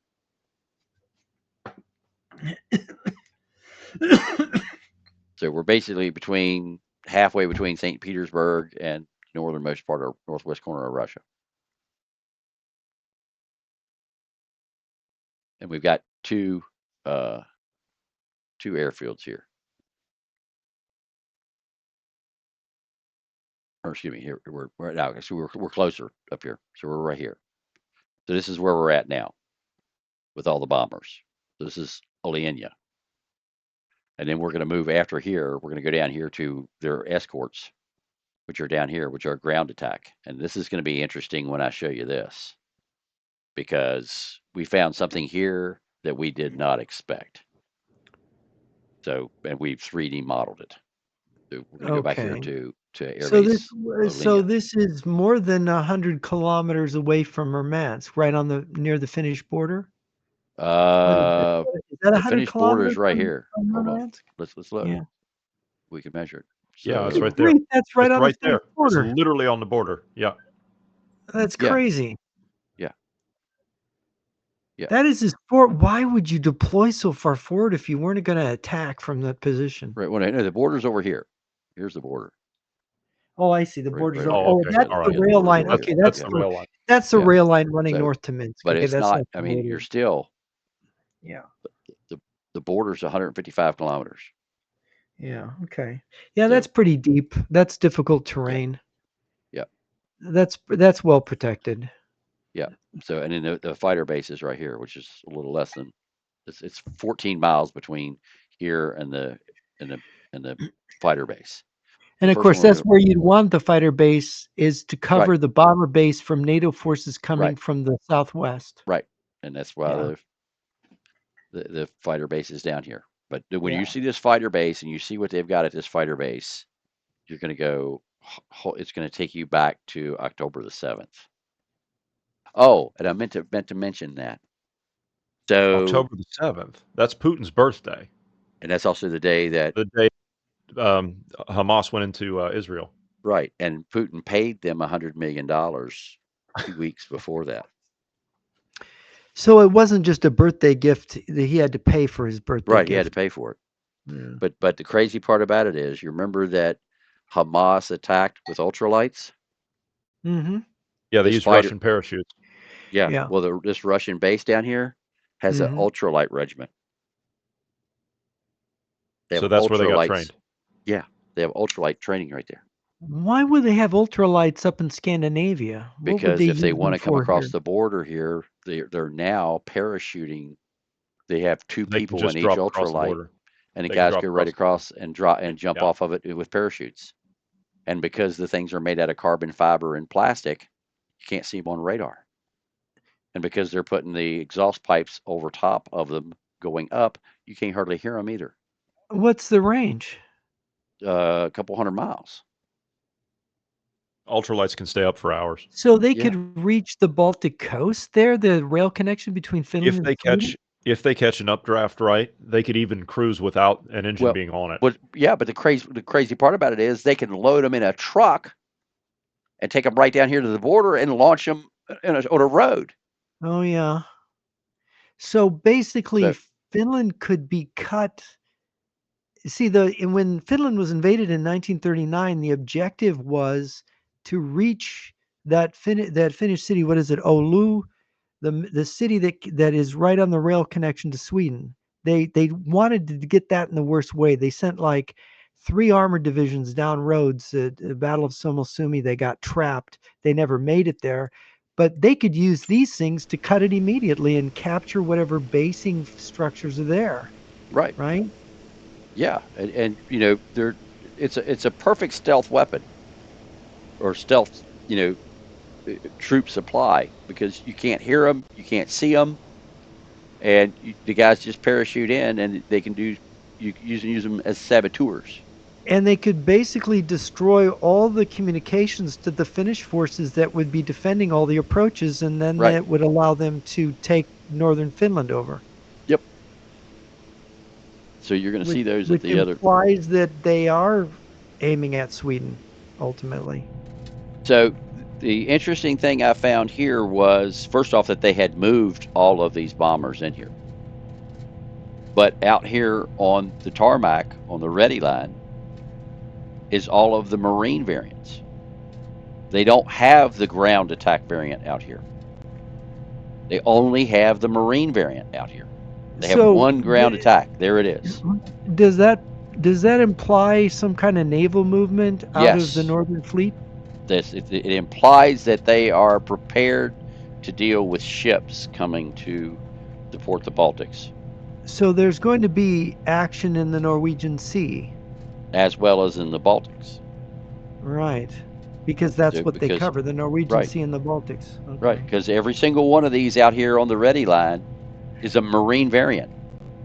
They're not Which ground is attack. anti-ship. Right, They're anti-ship. specialized in Yep, anti-ship yep. These are missiles. all Yeah. anti-ship. Every single one of them out here is anti-ship. And we know these anti-ship missiles are deadly, these Russian Yep, ones. and they're Very all. deadly. So the only ground attacks are up here in the revetments, but Which down is there going on to the ready line, deny this is going to deny the approach of any aircraft carrier or any surface correct. ships to the Yep, Norwegian Sea, yep. which is The, important, the by the way, for protecting the whole Kola Peninsula from counterattack by the U.S. Navy yep.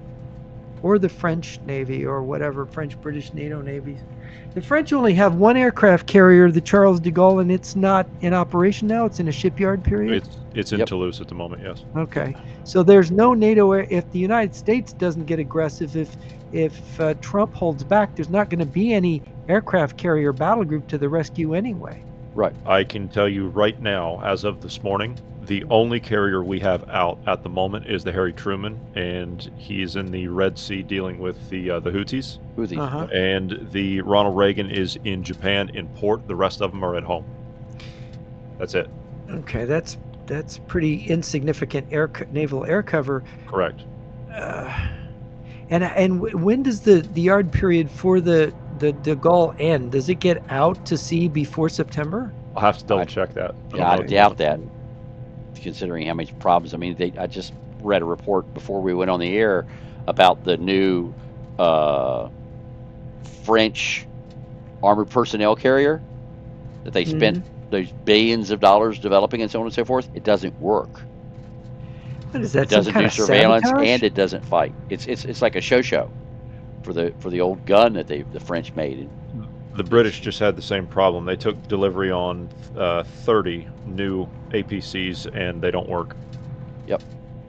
They don't have it. The weapons on them don't work, or what? The weapon systems, No. the surveillance systems, the systems don't work together. It's a complete cluster. So you don't have mechanized infantry with them. You Nope. just have basically an overglorified, expensive truck. I don't even think Basically, that they even work as a truck. They've got problems with the transmissions. They've got problems with the vision systems. They've got problems. And see, these are all the ground attacks. See here? They've got all these set back here on the tarmac. What are these, Sukhois? These are the Those are Tupolovs. yeah, Tupolev. Those are Tupolovs? Yeah. Those are what, medium bombers? They're supersonic. Supersonics. Yeah, but I mean, you got heavy bombers, medium bombers, and fighter bombers, right? Yeah, I would consider those probably a heavier bomber. Those are the more medium range. The Tu-160s are the LRAs. Okay. Although that's a strategic bomber there on the right. Yeah. That prop-driven one. Yeah, Yeah. that's 95. And those are transports. Those are Those two transports. there are transports, right?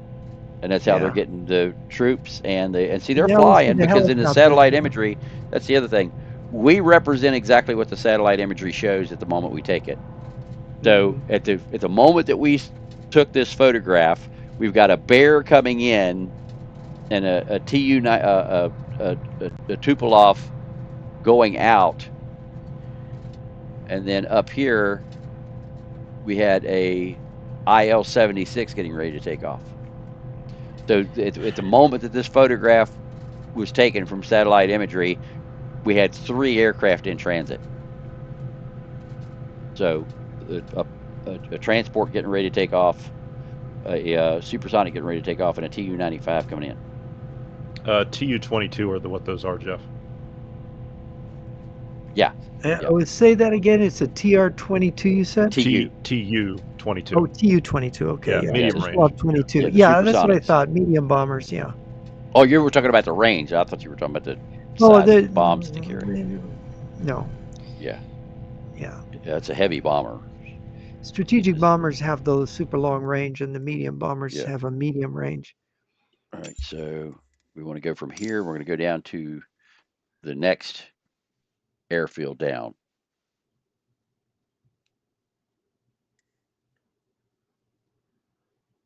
Let's see. One of my intelligence guys is saying as of March 18th, the French aircraft carrier FS Charles de Gaulle is deployed to the Indo-Pacific as part of a mission. So it's out Uh, now? yes. Okay, that's Okay, news so to it's me. not in its And yard yep, period and then. yeah, and it stopped at uh, the Subic Bay in the Philippines. Wow. So the Charles de Gaulle is watching the Chinese. Yeah. Well, the French have property in the Pacific. They have something involved in there too. They've got New Caledonia and their little Chinese inspired communist rebellion there, which is one of the biggest nickel producing areas in the world in terms of metal.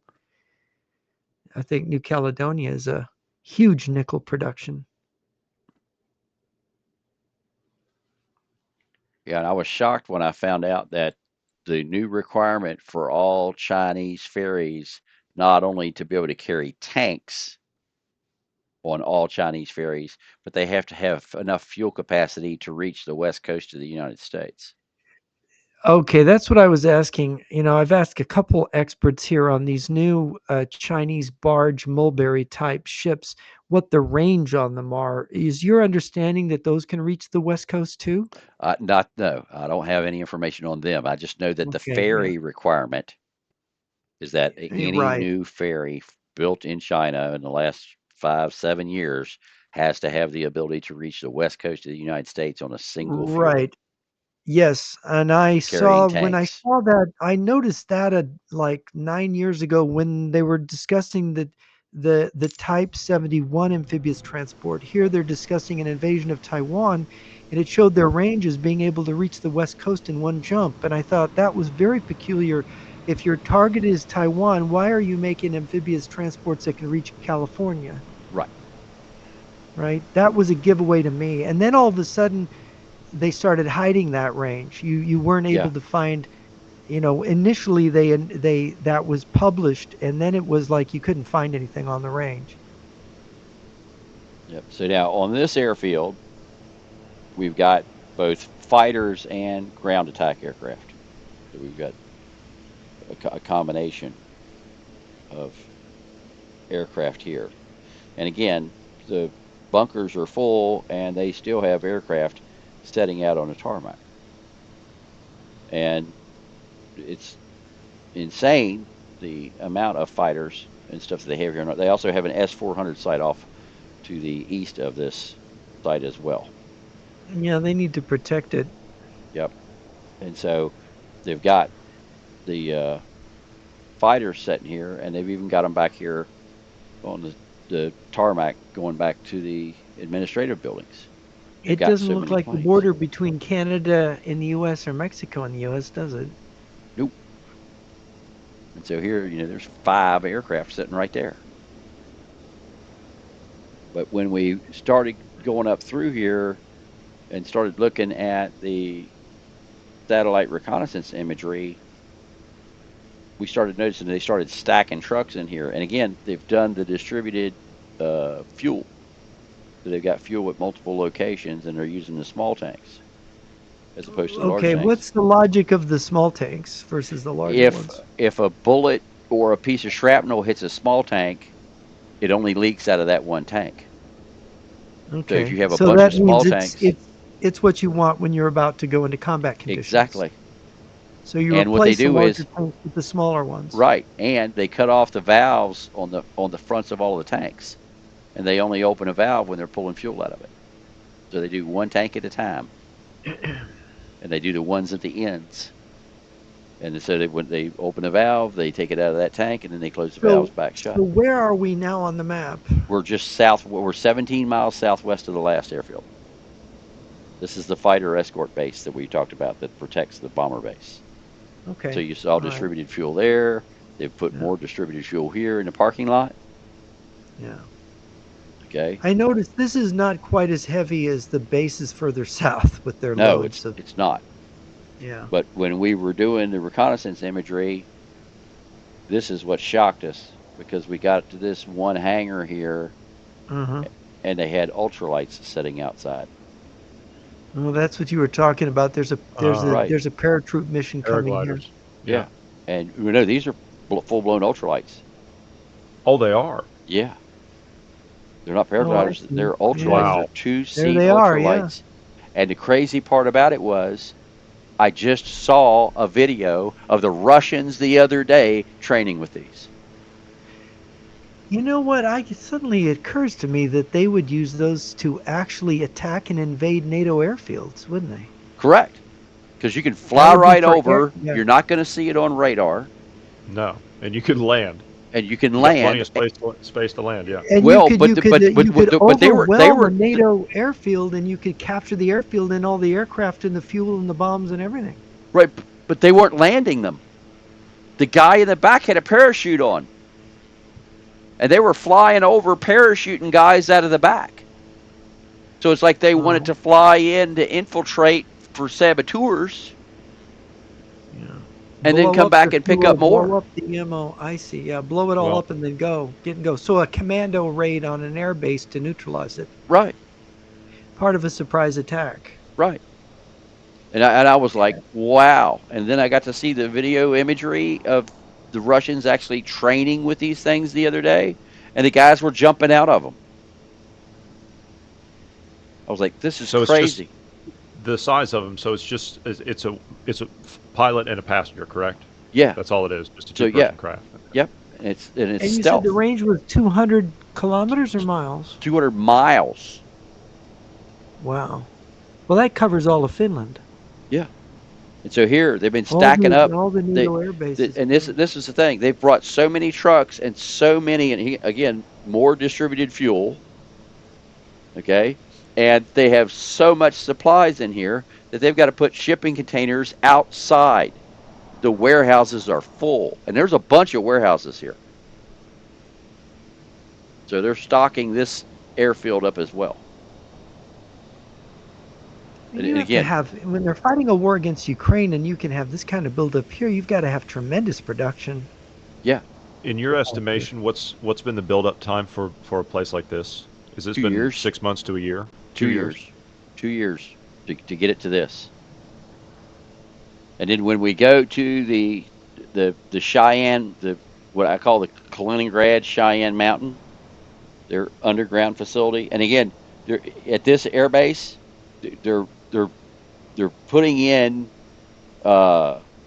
additional equipment in addition to the aircraft and so on and so forth. They're putting in additional radars because this airfield didn't have a radar before. So what they did was they got electronic warfare. So here they've got a direction finding, an RDF, and an electronic warfare truck right here. So if you're familiar with the Russian electronic warfare truck, there's the differential antennas. And these are also direction finding antennas. So they've got direction finding antennas and jamming right here that they've put on the runway. Okay. And then down here, they've got long range radars and a tactical radar. So they've got 2 long range radars, which are over here. And then over here to the right, they've got 2 tactical radars or 3 tactical Now, radars. I have a question. You had mentioned that the Russians were training their bomber pilots to drop tactical nukes, presumably on The airfields. Belarusians are training their pilots in Russia I see. to drop So the tactical Russians nukes. don't want their fingerprint. They want to make sure that the Belarusians are the ones guilty of using the nuke. So if there's a retaliation, it comes against Minsk rather than Well, against it's Moscow. That's our doctrine. We well, retaliate against whoever launches. right. Right? And So, so okay, so what type of aircraft, what type of bombers are practicing? Belarusian bombers are it's practicing? fighters, fighter bombers. They're going to use fighter bombers to drop tactical nukes. Yes. Yep, because it's fighter pilots that they're training. They actually announced that in the press conference around Christmas time. So the range on those, that means that their plan is to use the tactical nukes against forward areas, not rear Yeah, areas. right. Right.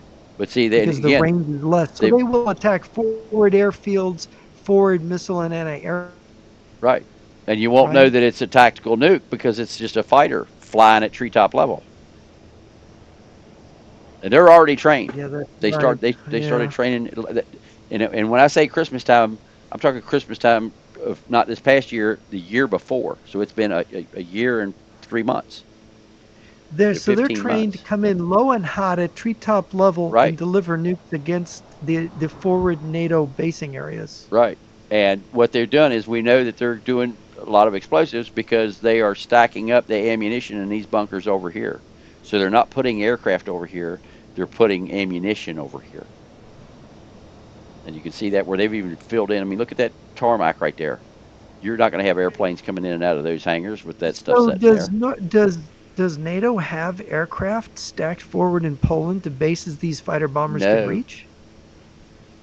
they, they, Okay. they've pulled everything back. They have, and I've got the. I don't show it, okay, but I have the 3D maps of the Polish air bases, and Uh-huh. they're these air bases have way more aircraft than what the Poles do. Way more aircraft. So And NATO there's must no have and this, all of the Polish aircraft is yeah. inside of hangars. There's And it's no mostly extra helicopter. outside at Is it all. mostly helicopters that they have in the forward basing No, areas? they have some fighters, but you know at an air base you can expect 25 or 30 fighters. That's all they got. So It's nothing like and this. so we're talking about maybe 100 NATO aircraft that are vulnerable to these advanced nuclear strikes then? Right. Because they only got to hit three places. Well, that's still a lot of aircraft for NATO to lose on a surprise attack. Right. Right. But they only got to hit three places to be able to do that. It's And with flabbergasting to me. ultralights, they could capture the rest Right. very easily. They could, yeah, with the deeper range, they could Yeah, actually use the ultralights to go deeper with them. yeah. Well, with the range on them, they could almost be to the German border already. Yeah, that's right. Yeah. Almost. So copy coordinates. Now we're going to fly the S-400 site. And so this site was such a bear for us to make because we all the terrain we have to make ourselves because Hmm. it's not available. The uh, they're hiding it. It's basically what it amounts to. Google's hiding it. Bing is hiding it. Uh, Microsoft Flight Simulator is hiding it. They don't want you to see it at all. And of course, we know about the testimony from the former Google employee that his bosses were communists. Yeah. So we got a good clue as to what's going on there. And we we found this out when I did a show on Putin's private bunker down on a river in Kazakhstan. He has his own. It's the same one where they had the fire at, and everybody said Putin's house burned down, and I'm like, no, it wasn't Yeah, Putin's it's got to house. It was burn a down. Yeah, conference center down the street. yeah. Okay, and so we found that out because I flew that in the flight simulator. 2 days later, 3 days later, we come back to fly that again, Uh-huh. and it was gone. It was forest. There was no buildings. There was no nothing there. And we're like, What did they do? They just bulldozed it all? no, they hid it in this flight simulator because What do you mean they hid it in the flight so simulator? what they do is this takes real map. When each time I'm clicking, I'm bringing in the latest map from their server. Oh, I see. They're just eliminating it from their They server. just right. So what they did was they covered it over with fake forest. Electro digital, Yeah, digital Maskarovka. yeah, Yeah. yeah. And Digital so mask. what we've had to do is they on this site here that we used to be able to fly around in and see the missile launchers on the ground, Mm-hmm.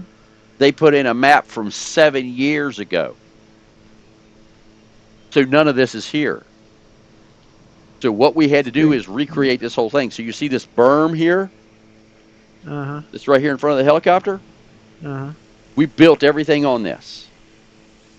This is all 3D modeling that we did from satellite imagery because Google disappeared all of this You and literally had to Microsoft start from scratch from scratch. We and do made everything. this. This took Wow. a month. So every blade of grass, the radar that's sitting here, the fences, the buildings, the light poles, every bit of this we had to generate ourselves. Now, Lee, we had mentioned, I think, before the broadcast that there is a Russian buildup in the Kuril Islands north of Japan. Yes. You're watching China and Russia in the Far East. Is there the beginning of a buildup of an attack on Japan beginning? Yeah, that's what the Chinese are doing. And the Russians. And the Russians. Well, the Russians are just moving some aircraft into the area. They've moved about a dozen fighters in that we've seen so far. And but wasn't there But that's only, transports landing possibly troops in the Kuril Islands? I think, no, I don't think they're landing troops yet. I think they're landing ammunition and missiles and things of that nature I to see. So they're support the building up their fighters that are bases there. in the. For those that don't know, the Kurils are north of Hokkaido, the northernmost island of Japan, and this area was Japanese territory seized by Russia at the end of World War II. And it has military basing in it, and of course, with the range, you're able to strike at Japan from the north. If the Chinese are moving on the Korean Peninsula, they would have access to striking Japan in the mid area and the south. Now, So we're talking about a buildup both in the Far East and the West. yes. Well, And if what so you had was correct about the 300,000 that the Russians are holding over there, that would be a part of that. Yeah, that was a Chinese source. Mr. Wang of Luda Media said there were 350,000 Russian troops kept in reserve in the Far East. yeah, That we they now were sandbagging, they were holding those, and that they're more veteran troops, they're more experienced in better quality stuff and people, personnel. They did not want to commit them to Ukraine. so what we've found is they have been stacking up these additional radar units. So they can just drive off with these and set up an So where is this S-400. base relative to the Baltic states? This is the one on the Polish border. That's Oh that's my gosh. So This is that's, way yeah, that's south. what you Yeah, would this is way south. expect. Yeah, so this is near Brest then. This is the uh, S-400 facility, right? this is the S-400 facility next to the Suwalki Gap. Yeah. Okay. We're So 17 they miles from need the these, Suwalki Gap. yeah, so they need these to advance into Poland basically. Yeah. So you've got all these extra radars here. Okay. And when it was first built, there was just this one site when we started watching it, and it had a few more missile launchers down here, and they had that facility right there that they were building. And we're like, well, this is interesting. It's funny, for all this, the Russians are not going to be relying on satellites, are they? This is all No, ground stuff. right? Does that imply they're going to start attacking satellites at some point and just using EMP, like They X-ray could, radiation warhead to just destroy but the whole space they've satellite found out system? that if you do that, it destroys all communications on the Earth for a month. So it's Right, but since they've got all this arranged on the ground, doesn't that tip the scales and give them the advantage? yeah, it Wouldn't they does want definitely to gives them an knock out? advantage. Yeah. Yeah, it It definitely would gives them it would an basically, because NATO really and the United States are very reliant on the satellite intel, aren't they? right. So here they've started moving in more radars and more missile launchers. And a lot of this stuff we don't have. We don't have Yeah, models of this. because we use satellites, Right. And right? We don't invest in this because, oh, satellites, but this is what I'm thinking, this implies that they're going to attack the satellites. yeah. Yeah. Now this Are those radar that S-400s deployed? Did I see that correctly? yes, Behind you? yes, yes. And there's this radar that you see right here in front of me. I didn't have a model of this anywhere. And I found this model from a company that made this 3D model, and then I had to send the 3D model to Australia and have it converted into a software format that I could bring into this 3D model. And when we actually dropped it in here, this model is so detailed that it was a mile tall. We had to scale it down to bring it in here because the resolution is so high on that model. Just that one artifact right there, I've got $250 just in that one model. to show you the effort that we go through That to that's bring that's you. huge. That's a That big is piece of that is equipment. that is Yeah, very large. Yeah. Yeah. yeah. And the crazy part about it is they only need one. There's three here. Are Um. these wh- just quick question? Are these the same ones that they deploy in around the S-400 sites in Kaliningrad? Yes, Okay. that's Do why these we have were over the willing to. horizon? Yeah. Sorry. Yeah, they do have. They have an over the horizon radar up here. I'm going to get to that in a minute. Yeah. Okay. So as you can see, this place is set up. There's S400s in here that are erect and ready to go, and then they have other radar here, and then they've got two more of these big clamshell, which we call these clamshell radars. They've got two more of these clamshell radars right here, and they only need one. That's all they need. This is really ugly. And again, this is the one that's 3.5 miles from the Polish border, and so they've And upgraded the these place radars can see, practically what, 300 20 miles. kilometers, 300 miles, but not with the curvature of the Earth, though. No, that's what this other one over here is. I'm going to show you that one Okay. now. And then they've built this underground bunker right here. Uh-huh. In case they get attacked, they got a place to run and hide. And then these are their microwave surveillance towers that you're seeing right here on the right. And then they've put more radars up here. And it again, the number of spares, they only need one radar like this, okay, and one of those big radars. That's all they need. There's 12 of these little radars here. Which implies they're going to be forward moving them They're with going to the Right, move troops. forward. Yeah, that's Yeah. right. right. Now, for the Which over the means that horizon radar, yeah. Okay. Yeah. this is it right here. Oh, there it Wow. is. The Yeah, Russian woodpecker. yeah. Like That's Russian what woodpecker, yeah. creates that thumping Yeah, noise that yeah. mariners can hear. And also the that we hear Yes. on they jam the HFGCS, Yes. the EAM frequencies, they jam them with Yeah. these. Yeah, there's been a lot of complaints about this. They tuned these radars up, if I'm not remembering right, just before the invasion of Ukraine, didn't they? They Yes. turned all these things on. Yeah, Yep, and I remember. they're jamming the bejesus out of GPS now. Remember when we flew down the runway at that other airfield and I showed you the electronic warfare truck? Hmm. That's what they're jamming the GPS with now. Do they have these deployed in Kaliningrad too? Is that why we can't see in there?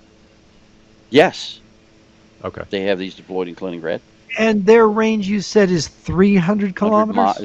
300 miles of picking up an aircraft. Oh, I see, The 300 miles. jamming can go for 1,000 miles. So they could see a fighter skimming the treetop with this, right? Yes, They could see a cruise missile, right? not the new stealth cruise missiles. Okay. Yeah, not the new stealth cruise missiles because they fly That's so good news, fast at and their least. signature is so small. But the problem is with these new tactical radars that they've got in here, they can see Oh, stuff. I see. That's why And they're adding. what about intercepting drones? Can drones get Yes, through to oh these yeah, yeah. positions? They can see drones too. But they this radar can see drones, and this radar can see drones, and this radar can see drones. What do they got in these bases to shoot down drones? Do they have that capability? They're putting pansiers around here, and then they're also putting the Tor And because those are effective against drones. yes, there's a Tor at the other end. There was a Tor So down they at are determined. They are determined to protect these sites. yes, and what they've done is they just updated the end of last year. They just updated the new software for the Tors, and so the Tors can now fire at multiple targets simultaneously and fire on the move. Well, that's The important against Tors drones. the Yeah. Tors used to have to stop to fire. And now, Hmm. and they can engage multiple targets before when they were stopped, but Which now means you could put them in a column convoy. of Yep, moving vehicles exactly, and protect them against drone attack on the road. exactly. Yeah. And because they're armored up, they can that the Pansiers is not. The Pansier S1 is not armored up like the Tor is, and now they've already moved Tors up next to Vilnius. We know that there's 6 tors in the woods next to Vilnius. They got moved there about 6 months ago. Does NATO have very many drones, you think, in the Baltic states? They do, but not enough to overwhelm what's sitting here for the defense. Good grief. And So, I think whatever we have, we're going to be in the process of pulling back right. if we're So, following what we're doing now. yeah, So that raises the question, Lee. Is the pullback of 18 kilometers of the NATO forces to the border indicate that they really do have this information? Why did they They do pull back? now. They do now. When did they pull back? When did this The other 18 day. kilometer pullback happen? The 18 it's was about it's a been week within the ago. last week. Yeah, It's been within the last week. yeah. Is it Now, that recent? Estonia pulled back a month ago. Okay. Some of the Baltics were actually earlier than that, but the Was Polish that pulled back maybe last week. human intelligence? They discovered this by human because they were already cutting Some of them got a phone call from me. Oh, okay, good for you. Yeah, some of them got NATO got a phone call from me. Going, guys, watch this show. And I sent them a link Well, because I was like, y'all are do you not? What shocked me was when I called a NATO commander mm-hmm, and I showed him this S-400 site, and mm-hmm. he's in charge of this area, and he didn't know it was there. You know, if NATO had raised its air force to protect Poland, they would lose. They would be slaughtered in the air if they ran right into this. Right. And then where we're going to go now here is this is the airfield where they have moved the Su-25s in, the ground attack. Basically, it's the Russian equivalent of an A-10. Yes. So this is going to be the ground attack. So when they attack across the Suwalki Gap, Uh-huh. this is the airfield that those planes are going to come out of. This is So forward. the Polish mechanized and armored brigades in the way are just going to be cleared out by this. Yes. So they're going to go in with helicopters to put guys on the ground, and then anybody that tries to respond to do anything about it, these guys are going to come in and blow them away in the convoy. So here we've got air cover, combined arms. The Russians are doing this right. They're Yes. preparing correctly. Yeah. Yep. So this is going to be their air cover. So They are showing respect for NATO. Yeah. And I was like, are you guys kidding me? And then I found this other airfield that they're stacking stuff up in, so to support them. But those are they've got 2 separate airfields. One airfield is full of ground attack aircraft, the Su-25s, and then the other airfield is fighters and fighter bombers. So they've got them segregated out that way, and the ground attack guys are closer by about 20 miles. So because these guys are only 43 miles from the border. So by the time that they get airborne and get their wheels up, they're at the Suwalki Gap. Because at 250, 300 mile an hour, it doesn't take long to go 40 miles.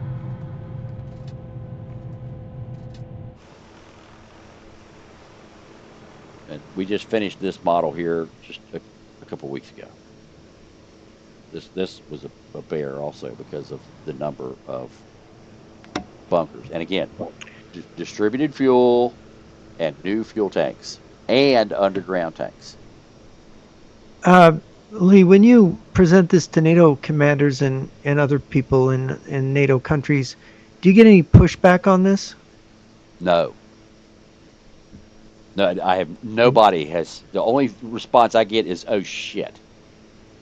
Uh-huh. Well, Yeah. the response that you got about NATO not being an intelligence organization is defensive. I've gotten the same responses many times from many different people. Yeah, but this guy's a It's not commander. uncommon. You see this guy on the news. I mean, I'm not going to say his name, but Yeah. Well, my experience going back to my time in graduate school where they were training intelligence analysts for the State Department and CIA was the professors were often Marxists who were training these guys, and Yeah. they trained them to be blind. I watched it. I saw it in person. I could tell you stories, peculiar stories, where you weren't allowed to ask certain questions, and certain assumptions about the communist bloc were automatic, which were wrong assumptions. And I confirmed that. And I've told Jonny some of the stories, and it's this is not a surprise that we're blind. People think the CIA are supermen and they see everything. No, they don't. They're the gang that can't shoot straight. They're closer to Maxwell Smart than they are to James Bond. Right.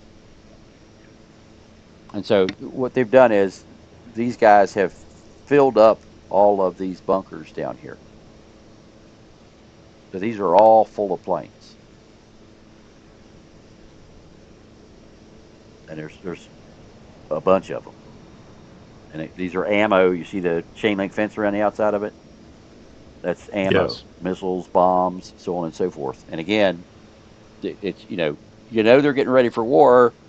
They've got distributed fuel, and they're building these on the parking lot.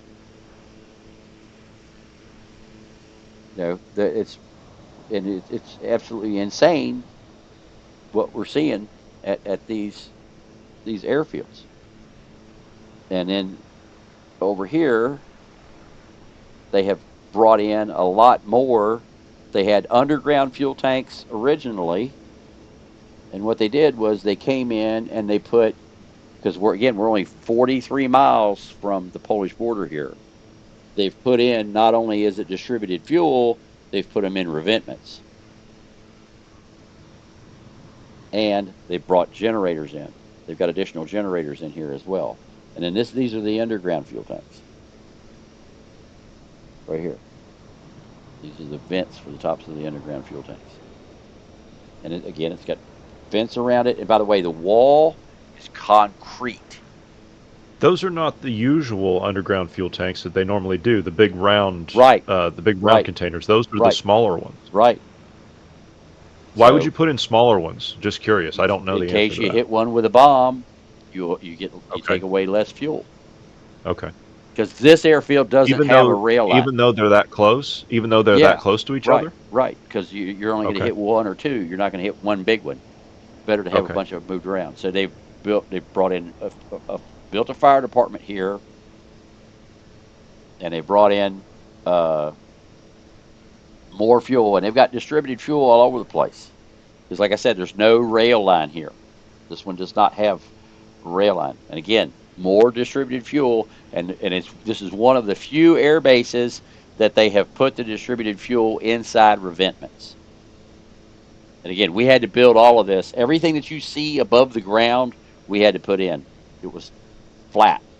And then they got the Su-25s here. And I'm sorry that they have Ukrainian markings, but those are the only Su-25s I could find. Well, they serve the purpose for this Right, model, so it right. worked. So, but they've got them stacked up in here left and right. And then they also have the radars for S-400s in here as well.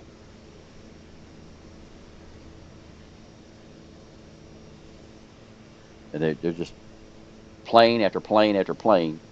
And So do they again, have these S-400s at this airfield as well, or just the no, they radars just for them? have the So radars that for it. means they'll move them in later then. Yeah, They're planning to. Yeah. right. Or to provide the protection, and they can fire the missile from somewhere else.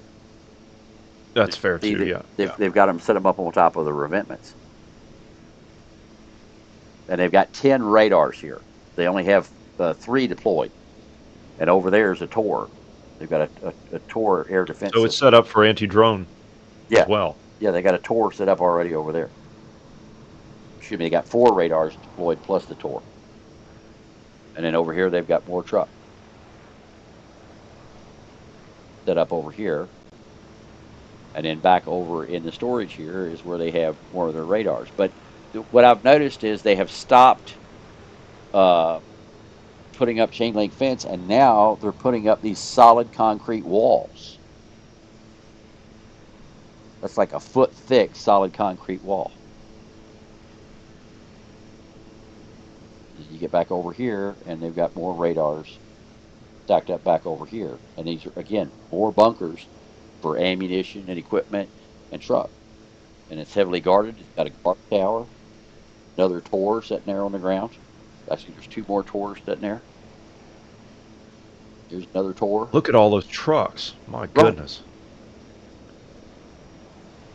And then again, this is 40 miles, 43 miles from Are Suwalki Gap. those those are troop transport trucks, aren't they? Yes, they got troop transports and flatbeds, and we have both variants. So we, I have to use a Marine Corps truck for the flatbeds because I don't have a Yeah, yeah, Kamaz in a flatbed. yeah. But there's it's the truck is representative of what it is, whether it's a cab over, a conventional, a flatbed, or a troop transport. That's all accurate, even down to the fuel trucks. And then this So is Lee, these are the to guys for the that are on ready right out here. to The, clarify the meaning of these trucks, given the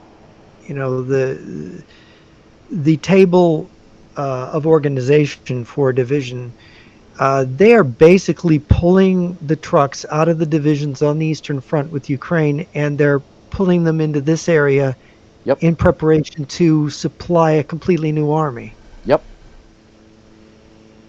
And Yeah, it just and blows me away at the number of trucks that they have moved it here. You see the yeah, Russian troops going into Ukraine on horseback. You see them going well, into Ukraine yeah, in golf carts. You see them going into Ukraine on donkeys, and then you look yeah. here, and there's more trucks. Every time you look, there's more trucks than it was the last time. Well, of course, the road and highway infrastructure going into Europe is much more robust. So, trucks are just more effective than they are in Ukraine, where many of the roads are still dirt roads. Yeah, yeah, And when you get to the thaw, which we're in now, where all that snow melt happens, those dirt roads turn to muck and are not usable anyway. So you don't even need your trucks. You actually need donkeys and mules and whatnot. right. So Is there, yeah, this was the Belarus side. So the airport I'm going to go to now is the one we just finished. That is the one with the two S-400 sites, and that they've been working on over here. And then I got a couple more airports I want to hit because I got one that we're going to hit up here that uh, they took it off the map altogether and said that they were going to close this airport and they weren't going to use this airport at all. And then what they do, they ripped up the entire airfield and laid out a brand new one with asphalt, or I mean with concrete. They've spent a couple $100 million at this one airfield alone. This is the That one one, that's in the middle of Kaliningrad. yeah, just northwest of the city Yeah. of Okay. Kaliningrad, right here. Yeah. So we're and of gonna, course, it is the airfield that's most likely to be bombed because it's the most far forward, right? no, the most far forward is this one down here, the one that we're Well, getting ready to I fly mean, right now. Kaliningrad is their forward position, and yeah, Oh yeah, there's yeah, other yeah. airfields I was there. talking closest to the line is going to Yeah, be this one. no, I mean these are the forward airfields of Yeah, the Russian yeah, military positions, so they're the most likely to be bombed. I mean, the right, distance between them is not greater just because one's a little bit closer, but right. this is what NATO would hit with their cruise missiles Right. first. And So the crazy part about this is on all of these airfields, they uh-huh. have brand new fuel depots. All of these With the airfields. small tanks. Right. Well, they put in big tanks and then they have a bunch of distributed fuel as well. I see. So now the logic, I don't fully understand the base construction. The logic of replacing asphalt with concrete, is spending all that money, is that it's easier to repair the airstrip after a strike against it. Is that No, it? it's smoother and it's more durable and it will take the weight of heavier aircraft. Oh, You can put a heavier aircraft on so you can concrete. land medium and heavy bombers on it. Absolutely, and they're landing uh, Troop transport. IL Yeah. 76 in here. There's been this airport right here has had three IL 76s just in the last week or so. For bringing in light vehicles, Yep, and those are very heavy and transport. Yeah. helicopters and all kinds of stuff. Right. Okay. So concrete, yes, concrete you need to support the heavier. Yep, Yeah. Yeah. That makes sense. and they keep bringing them in here. And then we just finished this map, and it's got a couple glitches in it. So if you see an airplane that's weird or something, So We'll the fix that. implication is that during the first stages of this, they're going to forward airlift troops into the Kaliningrad sector to get the jump forward out of it, right?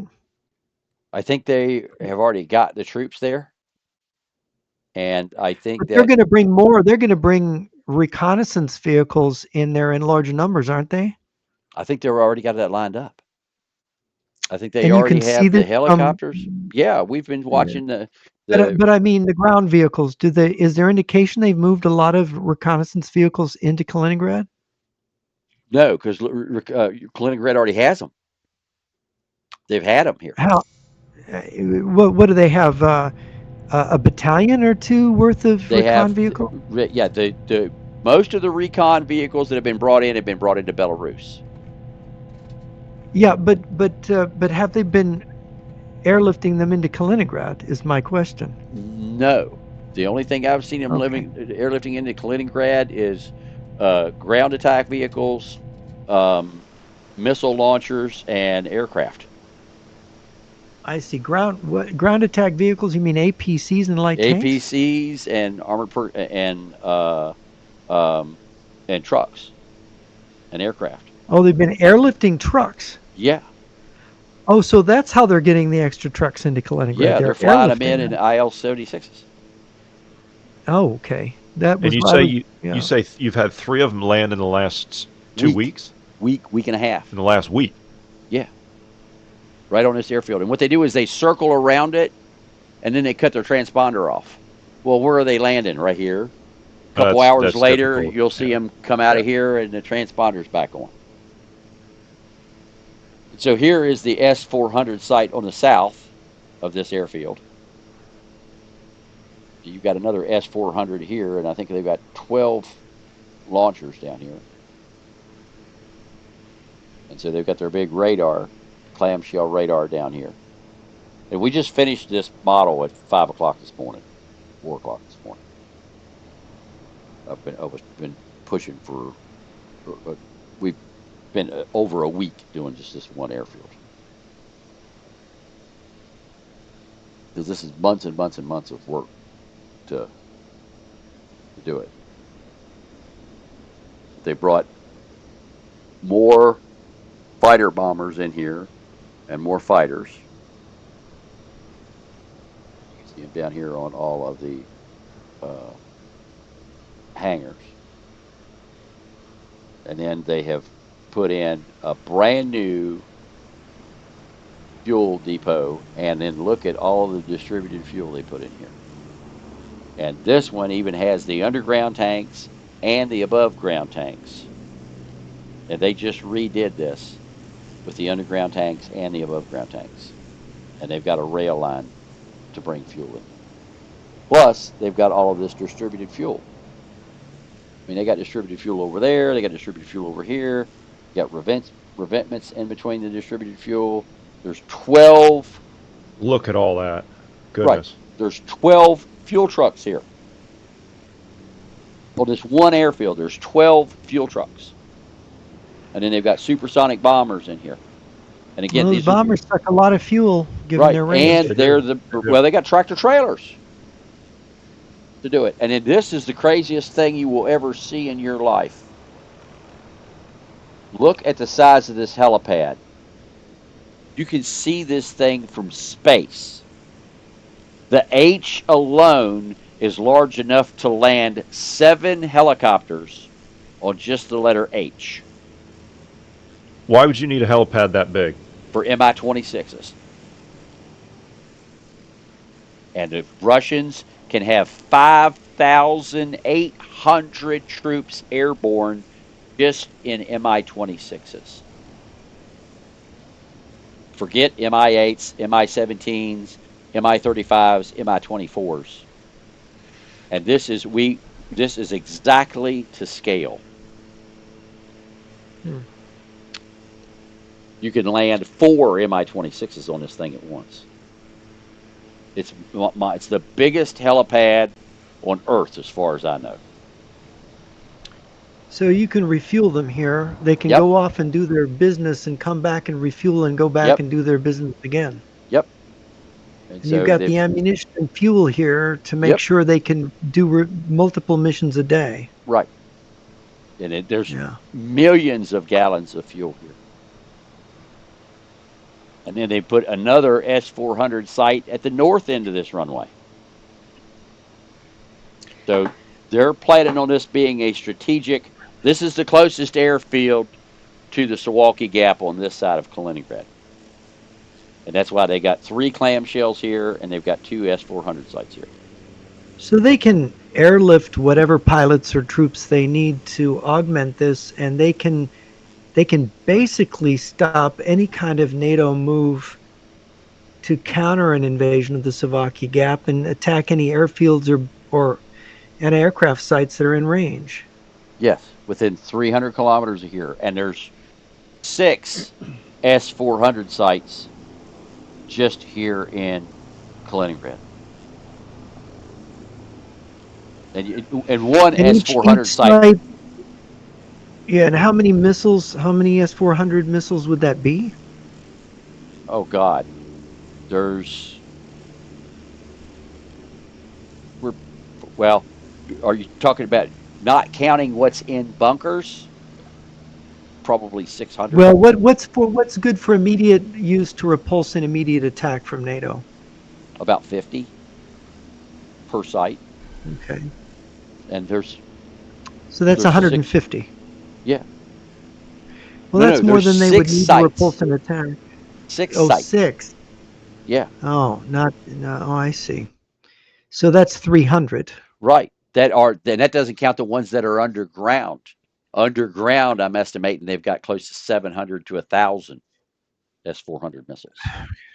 So NATO, in other words, if NATO has less than 500 aircraft available and they couldn't coordinate them from different nations in one strike, NATO can't No, use air no. assets There's against no Kaliningrad at all. no, because when you go and you look at the map, let's go look at the map here real quick. When you look at the map, so S-400, S-400, and then here you've got the big missiles, okay?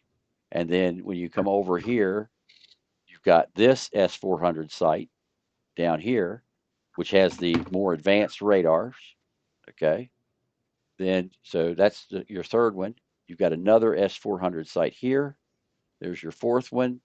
You've got another S-400 site here. There's your fifth one, and there's another one here somewhere. Oh, you got the coastal battery up here. That's your sixth. That's 6 sites. And then when you talk about, well, how many missiles do they have? Okay, you got, and there's an S-400 site there. Okay, there are 8 tractor trailers in each one of these with 4 missiles per tractor trailer. And then look at all Now, these bunkers here, and then look at all these bunkers over here. So that's now why, you're thinking they're going to start this in September, this operation, or after, but I don't think they will or before after. September. Right. Okay. So October becomes the month later this year when the weather is perfect for operations in the South China Sea and around Taiwan. Do you think that the Chinese could make a move at the same time so that we're I facing moves I I simultaneously think from that the Russia and China? Russians are going to move first, and then depending upon once the I think the way that the Chinese want to do this and the Russians are going to do this is they want to get everybody wound up and moving towards what's going on in Europe Uh-huh. and then smack them in Asia. So in other words, get all the American reaction towards Europe and then strike in the Far East. Yep, After you So panic the Europeans. correct. and that's going to be an attack on South Korea and Japan at the same time, you think? Yes. That's interesting. Yep. And they're already looking at Australia in case Australia wants to respond. Australia's military is in terrible shape. Right. Yeah, that's National Guard, Yeah. basically what they got down there, from what I understand. There's the headquarters element of one American division in Australia for forward deployment, but I think that's it. Yeah. And then, everybody goes, oh, well, the U.S. has got Guam and We've opened up those other old airfields from World War II. Well, Hmm. China's got Guam killers. That's 5,000 kilometers. There's not a Yeah. single island that we have down there that we can do anything about it. You know, So you think they can neutralize all the islands with missile oh, strikes? absolutely. That's what they plan to. They Hmm. plan to. And And their and missiles are accurate enough to strike the defensive missile bases and yep, anti-aircraft and anti-ship missiles there. yep. And then now Really? Korea has all of their hypersonic missiles. So, you know, that's basically a morphed version of the Chinese and the Russian hypersonic And the missile. North Koreans serve the same kind of purpose, I assume, in terms of nukes that Belarus serves in Europe. That if Yep, they wanted to use nukes, they'd have the North Koreans do it so that they would take that exactly. kind of. Right. Yeah, Exactly. that makes sense. That's why the Russians gave the North Koreans nukes. Yep. And that's why the Kim Jong Un is riding around in a presidential limousine from Putin. His Yeah, whole his whole motorcade. I had a chance 24 years ago to talk to an official from the International Atomic Energy Agency, the AIEI, and he actually I was talking with former Defense Secretary William Perry and some other officials at this event, and this guy from the International Atomic Energy Agency who'd been an inspector in North Korea came up to him and asked him the question of whether or not the power lines running from the North Korean nuclear program to Pyongyang carried power in or out of the project. And Perry said to him, "Well, I'll have to check on that. I don't know." And he got this big grin on his face and he scurried away. So I chased after him because I could tell he knew the answer. Right. And I caught up with him and I said, "Hey, you knew the answer to that question you asked Secretary Perry." And he said, "Yes, I did." And I go, "Well, which way does the power run?" And he goes, "There is no power. The lines are dummy." And I go, "What do you mean? You mean you mean that the North Korean nuclear program is fake? They didn't make their own bomb?" And he nodded his head. He said, "Oh, the North Koreans are very clever." And I said, "So the Chinese gave them the bomb?" And he shook his head. And I said, "The Russians gave them the bomb?" And then he wouldn't answer. Right. And So he just here is repeated, "Oh, they're very clever." Yeah. yeah. So here is this airfield that was supposed to have been destroyed. This was supposed to have been turned back into farmland, and the fine folks Hmm. from Microsoft built a forest over it. Okay. Good So grief. here So we've got Microsoft is basically infiltrated by Russian agents it covering for Very their sure looks closely. like deployment. it. Yeah. Yeah. Yeah. So here they've got the Mi-35s sitting here. They've got extra fuselages, plus they've got active Mi-35s.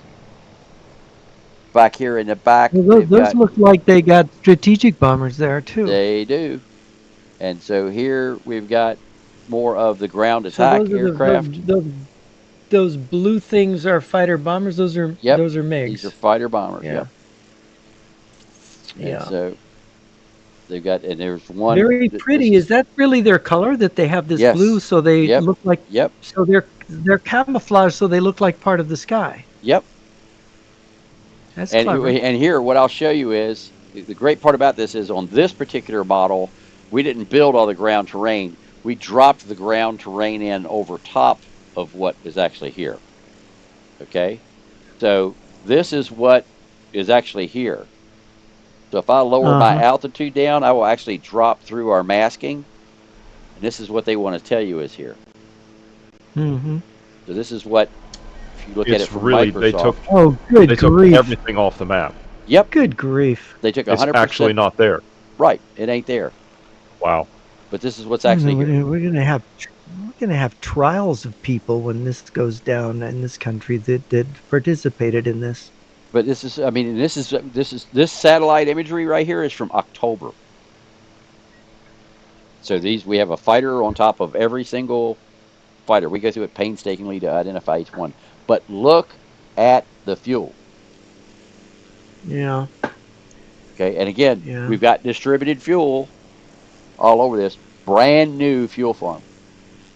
These are 1 million-gallon tanks over here. These big ones. Yeah.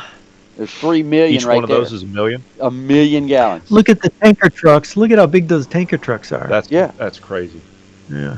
yeah, And there's the railroad. That's a There's the railhead right there. yeah, railhead. Yeah. yeah, and The yeah, line ends right there. right. Yeah. That rail line was only made to service this base. That's right. Exactly, exactly, and it's new. And then you've got again distributed fuel. You got distributed fuel over there. You got distributed fuel over here. And then they got so many aircraft here. They got them sitting on the tarmac over there. They got them sitting on the tarmac over here. Now, you said this was last October. Is this updated for the aircraft positioning, or is this only the aircraft This last is the October aircraft here? that were here October the 28th. This is the last satellite imagery I have of this base. So we don't know what's sitting in there now. No, but I can tell you that I've got IL-76s landing here every week. And then this So they're bunker over here continuing full to of bring in ordnance? Is The that buildup is still yeah. continuing. Yeah. this Yeah, that's bunker over crazy. here is so large. I didn't have one big enough. I had to put 2 bunkers together. There's actually 4 bunkers here. Is how big that bunker is, full of ammunition. Took me 4 bunkers. That bunker, huge. Did we Ammo crash? bunker. I'm still here. Okay. Uh, yeah, I'm here. I don't know why OBS disconnected for a split second. Back. But anyway, so that's how many are here. And now what we're going to do is we're going to go over it. I want to show you guys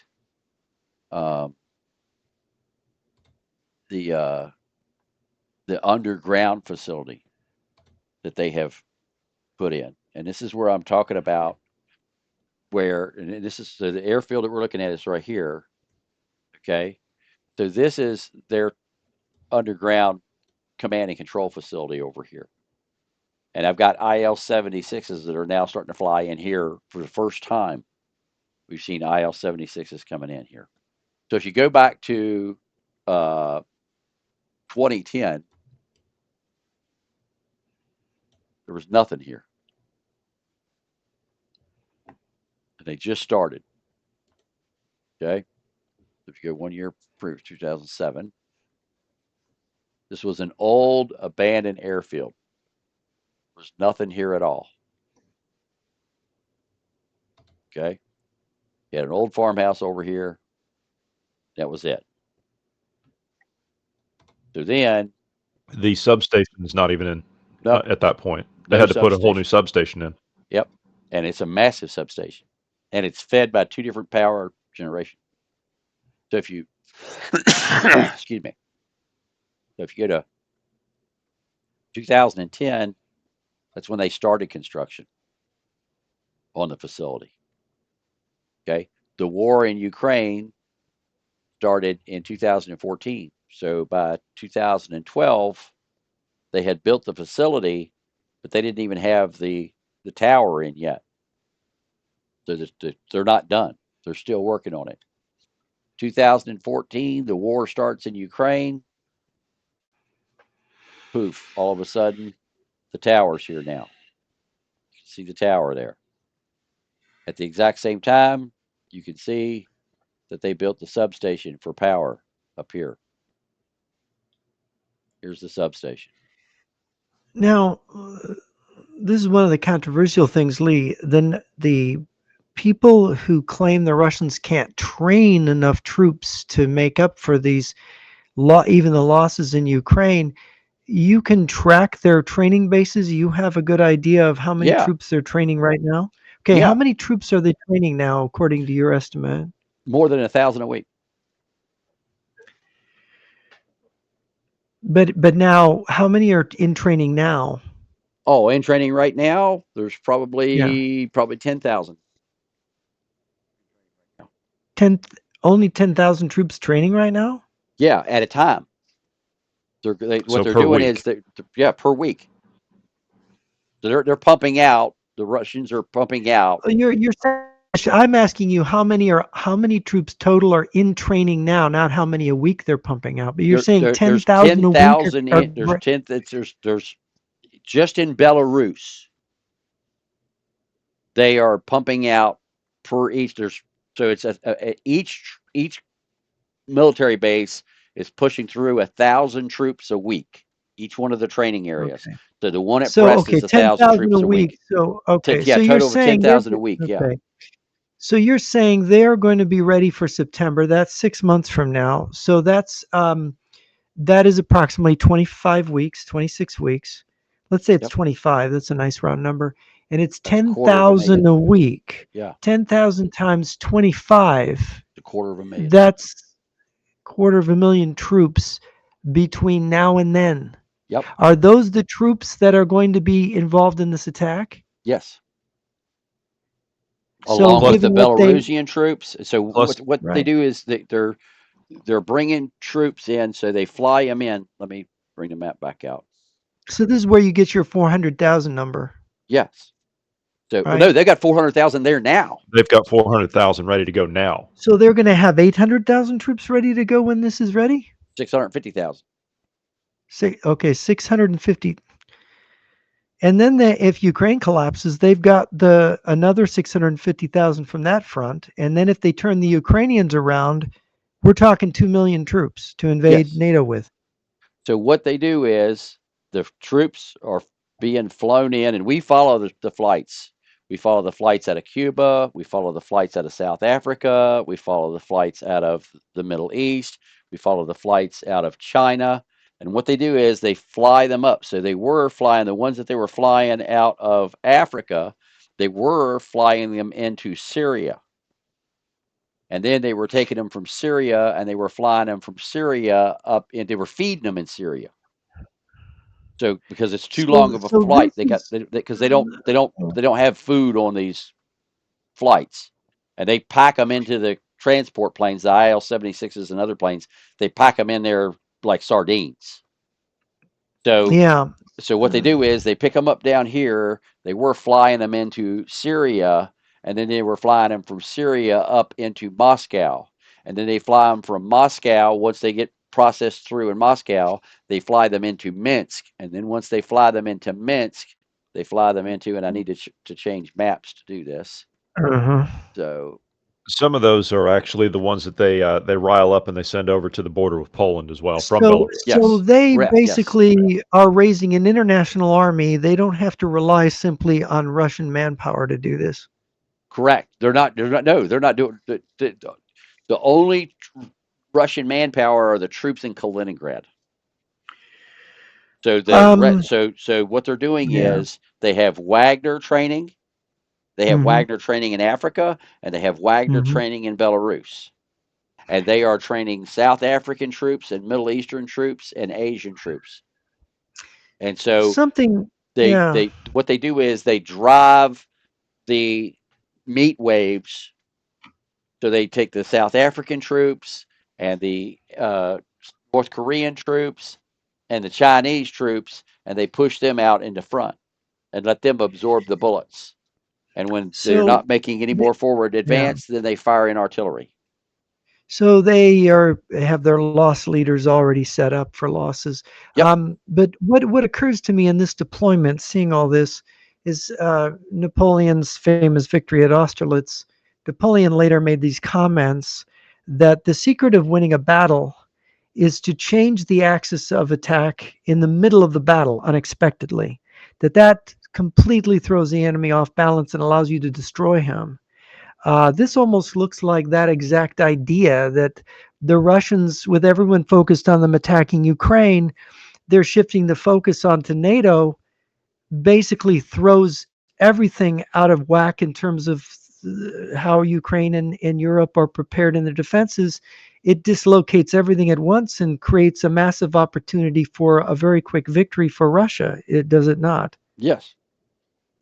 Yeah, this is classic.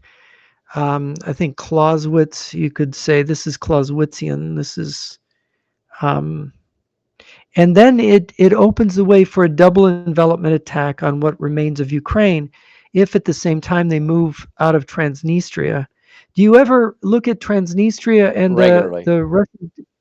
Do you think the Russians are preparing a giant air mobile move into Transnistria with by air using the big Yes, airstrips down there? and Romania knows that, Yes, I've talked to some Romanians about the concern about Transnistria. And of course, and there's so does already Moldova. advanced Yeah. infiltration of Moldova, is my Yes. understanding. Yes. Yes. Um, so there is going to be a giant push at the same time towards Odessa over land at some point, coordinated with this, isn't there? Yes. And so Is if that you're you looking at the interpret that? Yeah. yeah, so what you're looking at is every time you see an AK-47 on the map, Hmm. that's infantry training grounds. Okay. Okay. Yes, I see. And There's then two you've there. got the different types of armored personnel carriers and tank ranges. That's what you Hmm. see. So every one of these AK-47s is a training area that they're moving these troops to. So you got a training area here, here, here, here, here. The one down here at Brest, the one up here north of Hradna. And these are massive training areas. I mean, They are raising an army every bit as big as the army they're fighting against Ukraine to fight against Europe. bigger. Bigger. I think it's bigger, yes. Yes. With air support. This Yes. one with air support. Air and And missile NATO is support. really less prepared than Ukraine is. NATO's actually softer than Ukraine as a target given what they're setting up here. Right. Yeah. And so they're like, so you look at the big training area there, you got the big training area here. I mean, these training areas are huge, and we should. When I get Yeah. done flying this airfield that I'm going to show you for the underground facility, when I get done there, we're Mhm. going to come back here and we're going to fly this training area here, the one that's north of And Haradna. this is all going on in real time right now. Yes, sir. Every day. So they are preparing for a late summer offensive on NATO. Or early fall. Yeah, I mean, you don't prepare this large of a force to just yeah, you don't prepare this size of a force to just go there and sit around and do nothing, they've been building this force do for you? 2 years. No. 2 Mhm. years they've been building this up. Yeah. 2 years ago is when they started lining the trucks up. And the crazy part about it is, so and Right. that's what I tried to call you last night, Johnny. They cut off the surveillance cameras along the border with Estonia, or excuse me, with Lithuania yesterday. Who turned off the The cameras? Russians did On which side? on On the both Russian side, sides? on Belarusian and the Russian side. On the Russian side? Yep, So and They they cut don't off want to see anybody. They don't want to show the vehicle buildup on the board directly on the right. border. And Then when it so I happened, only have yeah. one Well, that camera that's still watching. I have a camera on this border crossing right here that looks back down the road into Belarus from Lithuania, and we can see that the truck that is sitting on the front row over here is the same truck that's been sitting there for 6 months. It ain't moved in 6 months. what does that mean? That means it's not a traffic jam. It means that's intentional. that's intentional that that truck is sitting there. It's waiting. The truck that's on the front line. We've had access to that camera for 6 months, and that truck has not moved in 6 months. The whole front line truck. It's exact same trucks. Um, That's how we know so that they're building up. as they are eliminating, the Russians are eliminating cameras. Is your ability to track all this going to be gradually turned off as we approach D-Day here? Well, I would when they imagine all of them would be turned off. yeah, because they learned their lesson when they Why went would you into not? Ukraine. Right. So they learned their Yeah, lesson when they why went. would you not disable? Why would you not disable and blind your enemy as much as you could? It only makes sense to do that. I mean, Yeah. you're the only one who's figured this out. I mean, the Well, I figured it out the when they our before they went into Ukraine. So before they went into Ukraine, I had 274 cameras because I had been tracking the buildup to go Mhm. into Ukraine for almost a year. I mean, I knew where every truck was. It was insane. the amount of intelligence I had, because they had their cameras on and they didn't realize that we were watching them. So I had people watching cameras and recording cameras 24 hours a day, 7 days a week. And we would count every single truck that went by and track where that truck went. And so I had a map now of every single truck, every single tank, every armored personnel carrier, every chemical biological, every helicopter, everything. We had them all mapped out. Then what we did was Oh, that. we Yeah, had go we ahead. had another map that had all of the cameras that we could find.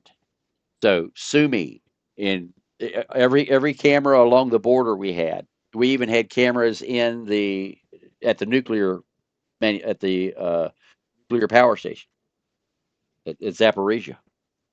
So we had all those cameras set up. So when the attack started, and I knew that the attack was coming because some of the cameras actually showed the tanks and the armored personnel carriers on the border, and we knew the Hmm. attack was coming because we saw the troops getting into the tanks at all of the places Yeah, at once. And we're like, yeah, it's going to come in the next 72 hours. And everybody's like, how do you know? I yeah, was like, because all the guys were getting into the trucks.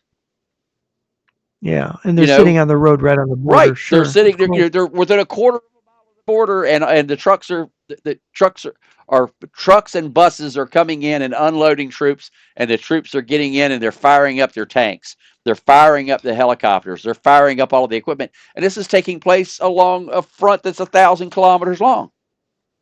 Five You know, weeks before the invasion, I was shown NATO maps of the Russian exercise, and I could see it was a double envelopment attack. And I told the people, they're going to attack. This isn't an exercise deployment.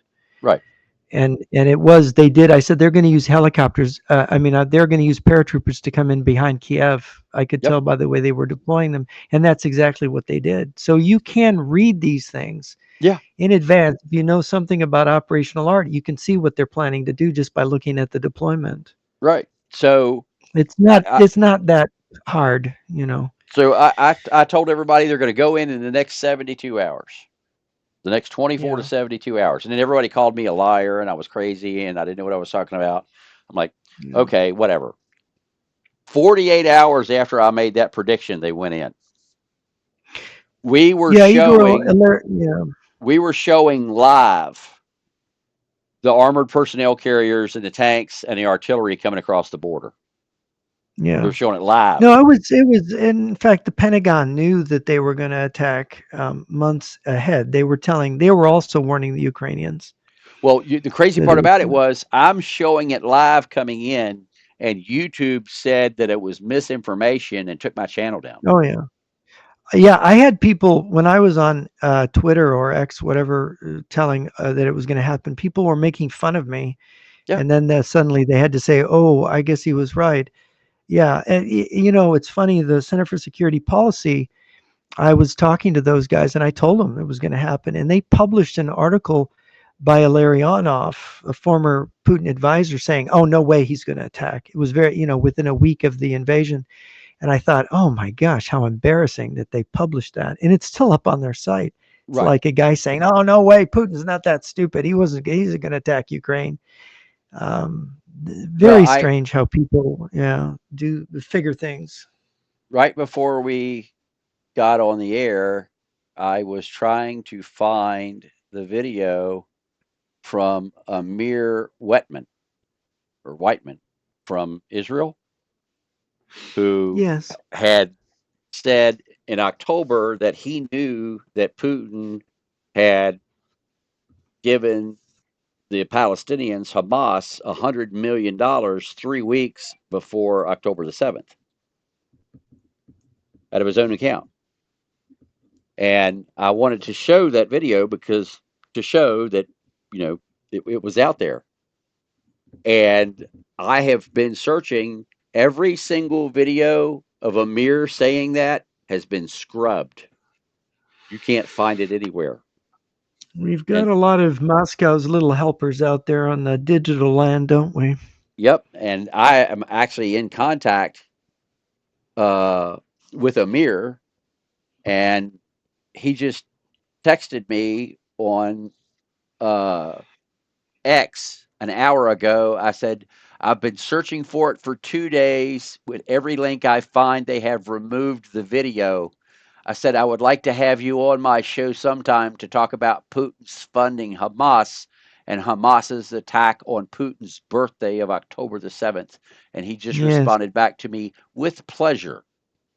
So we're going to Yeah. be having Amir Whitman on a news broadcast to talk about that funding of Putin supporting Hamas. Do And you think do you think Americans involved in this digital covering for the Russians, do you think that that qualifies them as being under some kind of law, breaking some kind of law? absolutely, I mean, absolutely. if I mean, you're what I don't, falsifying data to compromise the security of the United States and its allies to the advantage of an enemy, That's right, treason. absolutely, it exactly. seems to be adhering to the enemy, It's aiding and abetting a foreign adversary. uh, yeah, an enemy. When we end up at war with them, these Right, people can be arrested and interrogated, can they right. not? And what gets me is, you know, they we all know that Scott Ritter is a two-time convicted pedophile. We all Yes. know that Scott Ritter is a Russian agent. Yes. Look at his wife. His Right, wife's his handler. right. You know, on the anniversary of the invasion into Ukraine, Scott Ritter was at the Russian embassy drinking vodka, celebrating the 1 year Mhm. anniversary. Yeah, He he's The also FBI, attended the Victory Day parade in May of right, 2023, I think it was. do you right, and suppose he that a spoke guy to the yeah, Chechens. He went over and spoke yeah, to what's his he name's did. entire group. Kadirev, Yeah, yeah, Connie Rev. Kadyrov, yeah. Right. What yeah. why Um, why is he not in jail? well, that's interesting, and of course, he should be put on trial, and if Well, the he's found FBI, guilty, he should be hanged, shouldn't he? he Yeah, should, but the FBI actually raided his house about yes, 6 months ago, I covered it and Mm, live. did you? Yeah, And he made a public statement. Ritter made a public statement about it. I remember the statement that he made regarding it, and he said, "Look, I'm a journalist, and I get paid for my contributions, and oh, that good means grief. right there, he's taking money from the Russians, right. right there."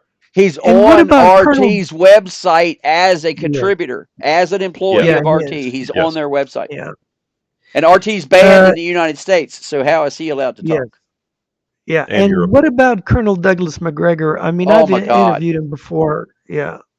Guy. I Holy mean, isn't shit. he blatantly a Russian agent?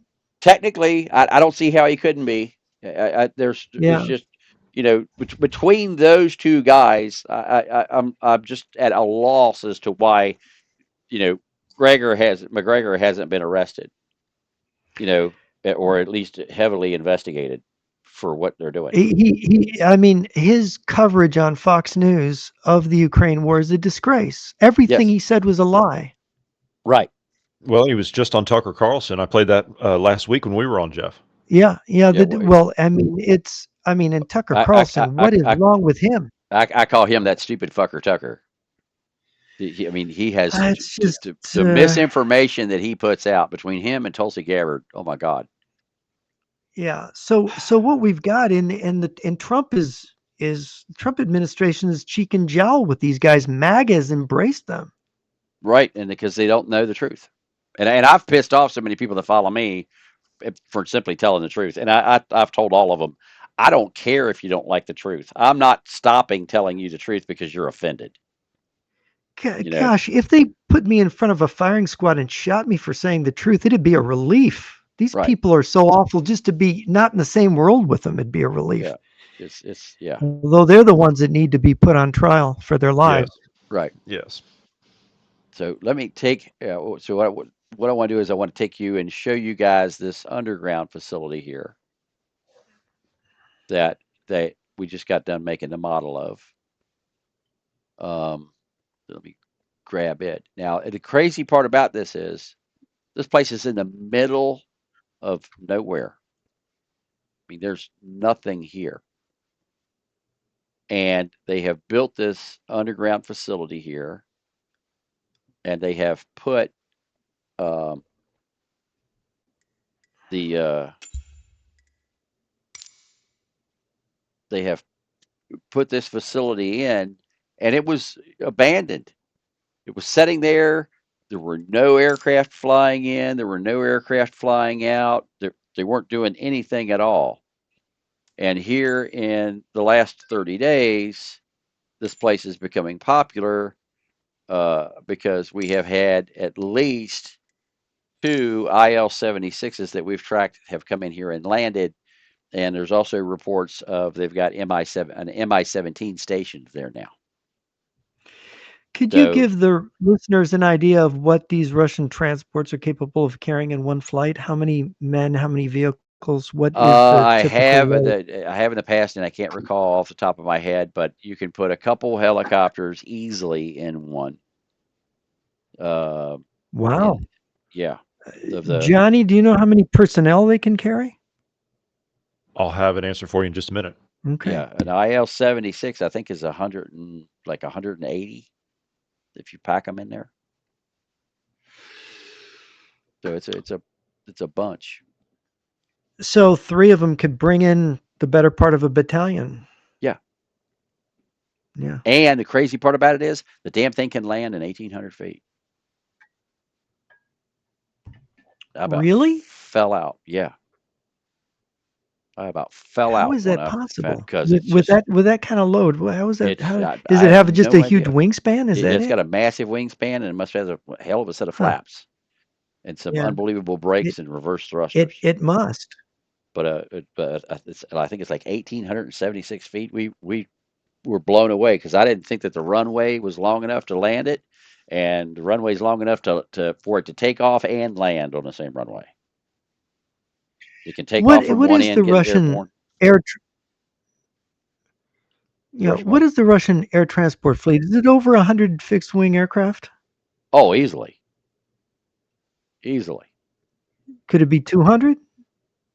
Could it? Yeah, because they've got So they could have 2 air wings of transport. yeah, because I've got one airfield. They have 30 IL-76s just at one airfield. Oh, Right. good So grief. 88,000 pounds or 40,000 kilos. That's capable. That's what it's capable of carrying. So how many troops can you pack into that? Yeah, I think it's 160 something is the number that. Quite a few. Yeah. Interesting. You Yeah. pack them in there like sardines. Yeah. Well, that Yeah. would be a company. Yeah. 160. Three platoons. Yep. The most that I've ever Yeah. heard of being on one is 186 because they brought 186 Africans up in one plane. It's the largest number that I've heard. With all their gear and their weapons? No, no, no, All no. the gear Just and their weapons too, I 186, imagine. 186 Africans. No gear, just 186 Africans. Oh, I see. 44 No tons gear. one of those things can haul. That's crazy. Yeah. That is crazy. That is absolutely crazy. And it'll land So in less than half so of this yeah, runway. yeah. So what they've done is So they can move by air a considerable number of troops in a very short period of time. so this is the underground facility. And here is an IL-76 sitting on this runway. And that thing from the starting line back here can take off, get in the airborne, and come back down and land before they get to the end of the runway. This is the underground. This is what I call What's the length of that runway? Do you know? 6,500 feet. 6,500 feet. Yeah. And so That's more than 2,000 yards. yeah. So I know because we just measured it the other day. So Yeah. Well, that's they just have- over a mile. yeah. So they have Mile and a half long. that's why I say it can take off and land in the same runway before it goes off. So here's the Mi-17 that they brought in. And then over here they've got So refresh our memory. Where is this airfield? Where is this this? This is the northwest side of Kaliningrad. This is Yeah. their. this yeah. is their So this is Cheyenne Mountain. basically made to receive this is made to receive a large number of troops by air. So this place is made to be reinforced by air. Yeah. and there's nothing That's I'm what this else shows. assuming here. I'm Yeah. assuming there's going to be a clear out at some point in the near future, and they're going to start putting barracks in. I'm assuming. No, I think this is just Not going to if the remain. troops, when they land, they move out against. Yeah. So this is the Yeah, power. So this is this is if you're Cheyenne Mountain for the U.S. This is the Russians' version of Cheyenne Mountain. And look at this is their substation, and they've got power from two separate sources here because there's 6 transformers, and they've got 2 generators this is for running the air conditioning for something that's deep for. underground, right? Yes, sir. And we're going This to fly pumps to that air into here. it, Ventilation Right. system, yeah. Yep. ventilation. Yeah. And we're going to fly. We're going to fly to that right now. But what they've been doing is they have been flying. I think they're flying supplies in, and so they've given them a helicopter now because they've got a helicopter here now. Because in the last satellite imagery, we had a helicopter on the ground here, which we never did before. Of all the imagery I've got of this place, never seen a helicopter until just a few months ago. Then, just about a month ago, we started seeing these IL-76s coming in here and landing. And I was like, an IL-76? You can land an IL-76 at that place? And then we started looking up the specs, and we're like, holy shit, yeah, you could definitely land an IL-76 here. But this Well, is, I mean, this is the thing. This is made to airlift large numbers of troops into Kaliningrad very quickly. yeah. This is what this is made for. But this is their command This and is control forward, facility a right here. forward basing area that, yeah, right. This is their They're going to pour in. There's going to be a massive airlift into this place. Yep. So this is their command and control. Just like I said, this is their Cheyenne Mountain. Because before they went into Ukraine, they built this. This was an old abandoned airfield in the middle of nowhere. I mean, there's no town or anything around this. This is just here. And how deep is the I bunker? think it goes pretty deep because the size of how long it took them 2 years to dig the holes. So there's 2 years of And do underground we have construction. imagery of the construction? Yes.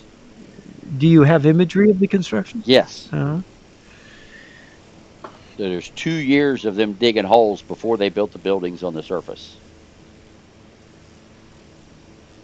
So what is that? 5 levels underground? Probably. And it's big. I mean, you can see the size of the building that they built on top of it. Can it take a direct nuke hit, do you think? I don't know if it'd take a direct nuke hit, but you could definitely hit it with artillery with no problem. It ain't Cheyenne Mountain, but it's their version of it. Mm-hmm. I mean, Russia has a Cheyenne Mountain of their own. Cheyenne They Mountain actually isn't hardened.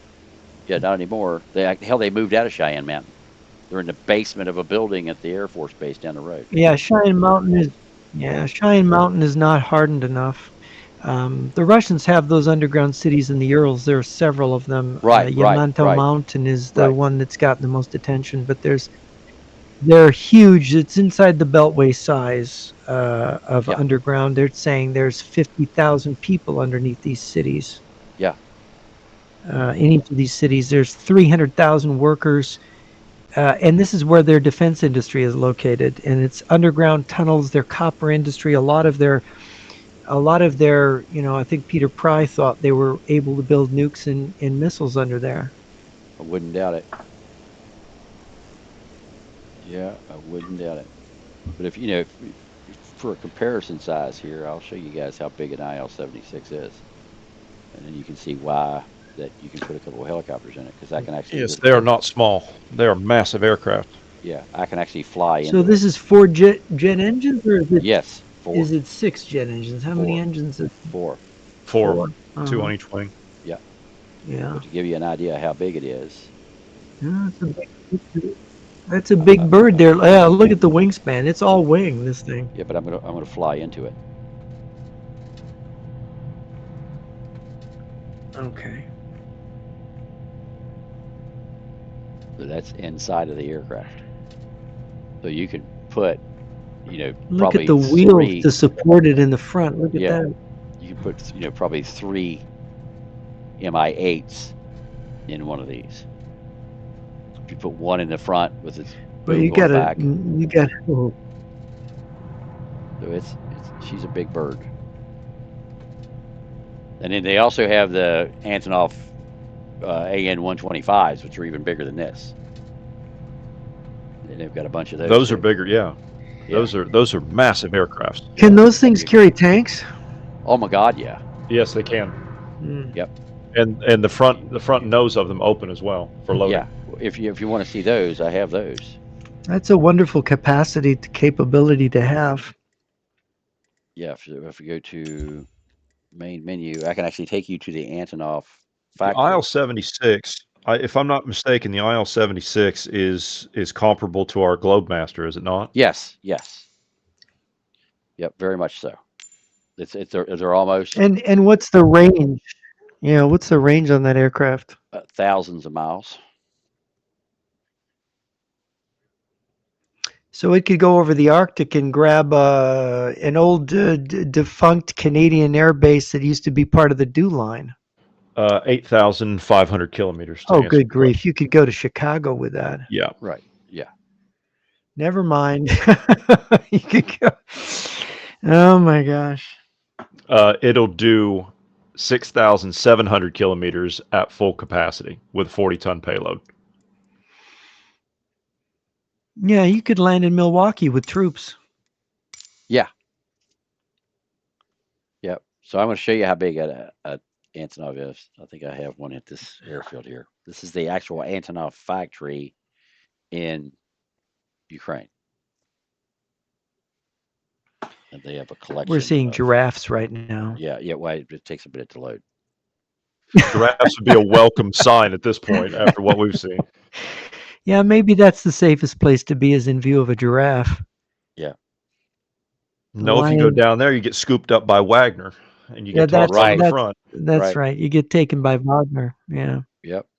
And you know, my wife was, because she gets the news and she passes me news stories. Yet 100,000 dead Russians in plastic bags. I was like, yeah. I saw that a couple of days ago. Yeah. And 100,000 dead Russians in plastic bags. Where? In Ukraine. There's actually more than that. There's close to 500,000 dead Russians in Ukraine that the Russians won't take back. So, and so, do you believe the Ukrainian figures that the absolutely. Russians have lost nearly 900,000 men? Absolutely. And the crazy part Well, the about Russians it is, believe the crazy part about that is that's only the bodies that they can verify. So, say for example, because I know how they count. If an APC gets hit, and that APC has 10 men in it, but the APC is obliterated, and that only counts as 2 guys. Because the APC they only count the driver and that's right. Driver, yeah. Okay. Yep. Which is interesting because they've lost over 20,000 fighting vehicles, armored fighting vehicles, according to the Ukrainians. They can count those accurately because they can see them from satellites. Do. Right. Well, it depends on which. So 20 and 10,000 tanks, 20,000 vehicles, armored fighting vehicles altogether, but 20,000 of them, 10,000 of them are tanks, more than. Right, and they're out of tanks. And what is it? Then the tank crew is 4 guys, right? 3. Oh, they only have 3 crew on a Russian tank? They have an automatic gunner. They have an automatic loader. I see. So they have a driver. They don't need a loader. They have a driver. A driver, a gunner, what, and a commander. machine gun? A driver, a gunner, and a commander. Driver, a gunner, and a commander. That's all they need. Yep. Okay. 3-man crew. So this is the. So when you say they don't have any tanks left, yeah. They don't. They everything else, all the rest of the tanks that the Russians have, are beyond repair. Do you think that they secretly have these Armada tanks built up, and that we're just not seeing them? No, they are. No. And an Armada's a piece of junk. So here's I brought you here because I wanted to show you just how big an Antonov 124 is. Lee, you cut out there for a second when you were making your comment about the Armada tanks. What was your comment on that? They're pieces of junk. They're absolute pieces of junk. So here is Antonov Yeah, 120. I had seen that the ones they rolled out for the. Yeah, go ahead. So here is Antonov 124. Yeah, that's it. So if you want to see how big a Hmm. 124 is, these things make a It's got a lot of space 740. inside of it, doesn't it? It makes a 747 look like a guppy. Hmm. So you can, I mean, this is massive amount of space in this thing. And so this is the Antonov factory prior to, Yes, uh, the nose is open to that one. yeah, yeah, yep. So and you can go all the way through. Let me go over here to this one. So here, I've actually flown all the way through this one, and that tank there's moving. That's a Tor right there, Tor missile launcher being drug out of it, just to show you that it'll carry a tank. But this will give you an idea of how big it is. I mean, it's So that will support a tank, a main battle tank. Tank. several of them. Yeah, you could probably carry. Not just one. You can Yeah, probably put three in. yeah, yeah. These things are a beast. That's incredible. Yeah, it's comparable with a C5 Galaxy. I mean, Hmm. they're monstrous. And then that's the 124. When you come over to the the 225, that's even bigger. That's over here. Now the Russians, I understand, have this tank manufacturing capability they've created where they can produce the older tanks, and that they are doing that. Have you heard this? No, what they're doing is they're taking the old tanks and they're refurbishing them. So they're pulling all of the Right, I've tanks heard out that of. too. Yes. Right, they're pulling. Well, we've got them. We got them all mapped out. All of the tank manufacturing facilities and Yeah, they've got a the tank. They have a from the Cold War. Gorbachev promised to destroy 10,000 tanks, and they just put them in storage instead. right.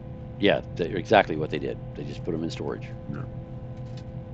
But this is how big this one is, just to give you an idea. But this is the Antonov factory in uh, Ukraine, and I actually have a 3D model of this uh, Quonset hut right here with after it was destroyed. Mhm. So I have this um, Quonset hut after the Russians attacked it, so I could replace this and show you what it Yeah, really the looks like. Russians just it was the largest transport plane in the world, and the Right Russians there, destroyed it when they assaulted the airfield. right there it is. Yeah. And I've got, if you want to see what that looks like, I actually have 6 that. jet engines. Look at that thing. Yeah. So Wow. if I go and I come out of here and I go to the main menu, so now you guys are going to get a behind the scenes look at how we actually do this. So what we have done is we have gathered models from all over the world of different aircraft and different equipment. And so what we've done is we've taken all of that and we took it out to the aircraft boneyard in Arizona and we annexed some land next to the aircraft boneyard in the 3D model of the world. And so what we did is we have our own aircraft boneyard right beside the real aircraft boneyard. And so each piece of equipment, because my 3D modeler that does all of my 3D models for me, he's not a military expert. He's a software expert. So when you tell him an AN-12 or a Tor missile launcher or an S-400 missile launcher, he has not a clue.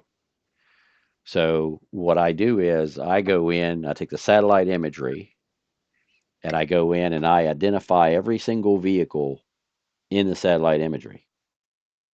And then on that vehicle, I put section number, row number, vehicle number, and he knows which one he's got to go pick. And he goes into this yard that we're about to fly into, and he picks that vehicle and puts it in that spot. And that's how I verify what the vehicle is supposed to be. He goes and puts it in, and then I come back and fly the model to make sure that everything is exactly where it's supposed to be or as close thereto as possible. And so all of the models that we get moved to what we call the museum. And then when it's loaded into the museum, I go in and give him the numbers off of the museum. And so you're going to get to see the whole thing. This is how we actually produce these 3D models. This is the inventory that we have accrued. We have trucks with headlights, trucks without headlights, trucks that move, trucks that don't move, uh, different models of aircraft. And so we've removed a significant amount of things out of here because when we first put it together, I had 30 different Mi-17 helicopters. I don't need 30. I only need like 12. So we've we continue to add and subtract. And then we also have models of like the KLW World News helicopter I'm flying here now. I fly a huge 530 because the helicopter I learned to fly in is a Hughes 500. And so this helicopter is the closest helicopter to a Hughes 500 that I've been able to fly in our simulator. And I've spent tens of thousands of dollars now building our flight simulator and doing the models and so on and so forth. I fly this because it's the helicopter that I feel most comfortable in because it's what I learned to fly in. So, and that's why I Oh, so do it. you're a licensed pilot. I didn't know that. Yeah, yeah, fixed and rotary. So I've been flying fixed for 30 years and rotary for 24 years. So, and I learned to fly in a Hughes 500, and I learned my instructor pilot was a Vietnam pilot who flew a little bird in Vietnam, and I learned to fly in Colorado or in Montana. So we flew 100 feet off the ground at 120 knots. That's how he flies, and Good God. yeah, I'd be holding on for dear life. right. Well, that's how he taught me to fly. And he said, the number one thing is never let your rotor blades go below the horizon. That's the first thing. So it says if you're approaching a mountain and the tip of your rotor blades are into that mountain, you need to climb. So always keep the tip of your rotor blades above whatever's in front of you. Never let the rotor blades go below the horizon. So That makes sense. and so that was the very first thing he taught me. And so I learned from him, and we flew every day. The advantage I had when I was learning to fly was he worked for a sheriff's department. And so the sheriff's department paid for the fuel. They paid for the helicopter. And so he got paid by the sheriff's department and I got flying lessons at the same time. So he was working and I was flying. So I got a lot of That's a hours. win-win. Yeah. So I have total hours in an aircraft. I'm at close to 8,500. So a good amount of time. So I've And flown that's not including all the time you have in the simulator. no, and I've flown some unique aircraft in a simulator. I built the flight simulator for the E2C Hawkeye when I worked for Microsims, and I also built the flight simulator for the rocket pack that NASA uses because that was also built by Microsims. And we built that simulator is called the barf ball because it has to induce vertigo, and if you stay in there too long, when you come out, you throw up. So some people throw up inside of I it. would imagine so. Some Yeah, of the testing that they put those astronauts through is just it's gut wrenching yeah, when I just watch some of it. They yeah. twist you and turn you and flip you and do all kinds of stuff. Yep. So we had the way we built it was the chair in the middle is actually a barber's chair. And so because it has to spin around. And then we have a bar that comes up from the back of the seat and comes forward and comes down and your head goes into a helmet. We strap your head into a helmet so the helmet can't move. So when you're spinning around, your head can't flop over to the left or flop over to the right. It's held in position. And then the projector is controlled. We have a slip ring for power that goes into the barber chair, and then we have basically a Wi-Fi connection to the projector. And you're actually on the inside of a radar ball. So we had the inside of a radar ball uh, painted with a movie screen material. The it's kind of like sandy, fine Yes. stuff. Yeah. And so Yeah, the it's like, textured pearl texture stuff, yeah. yeah, glass bead kind of stuff. And Yeah, so yeah. so we had that painted on the inside, and then so the projector spins with you, and then we had to manipulate the image. So is that because you're projecting it onto the inside of a concaved surface? So when you get into there, the projector is actually wider than your field of view with the helmet on, and by God, it looks like you're floating around with a space shuttle, because that's when we built it. Was back then. Um, and it just spins around in there, and that's how you learn to fly a rocket pack. And so I've flown the simulator for the barf ball. I've flown the simulator for the space shuttle, and I've flown the simulator for an F-18, and I've flown the simulator for the E-2C Hawkeye, and then the largest aircraft I've ever flown is the C-130. So, but I have yet to fly a jet. I have not been able to fly a jet. So this is uh, our museum.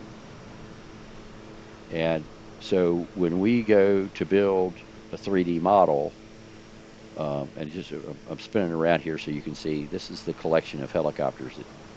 This is half the collection of helicopters that KLW World News has, is what you're seeing there on the ground. And so every aircraft that you see in a KLW World News 3D model in the simulations comes from this area here. So not all of our buildings, but all of the aircraft are here, and all of the military vehicles are here, and all of the helicopters are here, and all of the bunkers are here. So anything that we bring in to a simulation is in here somewhere. And so I go through here and I go into a section and then a row and then whichever vehicle it is. And so I pick these and give these to Steve, and then Steve puts these uh, into the 3D model. And so this is where it all comes from. And so now you can see all the different colors of aircraft and different types of aircraft that we have. And then over here we got all of our different types of transport aircraft for going into the models. And then here we have all of our different helicopters. And we have helicopters on a stick. We've got Kiowa Warriors, the whole 9 yards. But we were talking about the Antonov that was hit. This is actually a 3D model of the real one in Ukraine. And this is what it looked like after the Russians hit it. So this is an actual 3D model of that plane. So this is the hangar. What's left of it. Yeah, what's left of it. This is the Antonov factory in Ukraine after the Russians attacked. So I have considered, I what I want to do is I use it the way it is now because I can go there and show people what the Antonov factory looked like before. But this model here, we're going to do the entire Antonov area. I've got certain parts of Ukraine that we have unmasked and injected true satellite imagery in Ukraine to show all of the bombed out buildings and so on and so forth in Ukraine, and to show people what Russia has done to it. So for the 1000th day of war, we actually flew over there and did that. And then there you have all of the American, that's the real American boneyard. Those are all the planes that are in Tucson, Arizona at the boneyard. Exactly where they are. That's what that whole I have area. actually heard that we're pulling some of those out of mothballs. Have you heard A that few as of well? them, and the reason for that is because, well, we've been robbing them from parts because of the Biden administration. So it's absolutely insane. But I anyway, see. Okay. here's all of the different radars that we have, all the different types, um, different control towers, animated radars, intelligence vehicles, everything here. And then over here we have, we talked earlier about the Mi-26 helicopters that the Russians will use to bring the troops in. I told you they could have 5,800 troops airborne at one time. Yes. Yeah. This Yeah. is an Mi-25 or an Mi-26. That's a Chinook sitting behind it. That's a Chinook behind it. You see the comparison. Goodness. Yeah, that's a Chinook.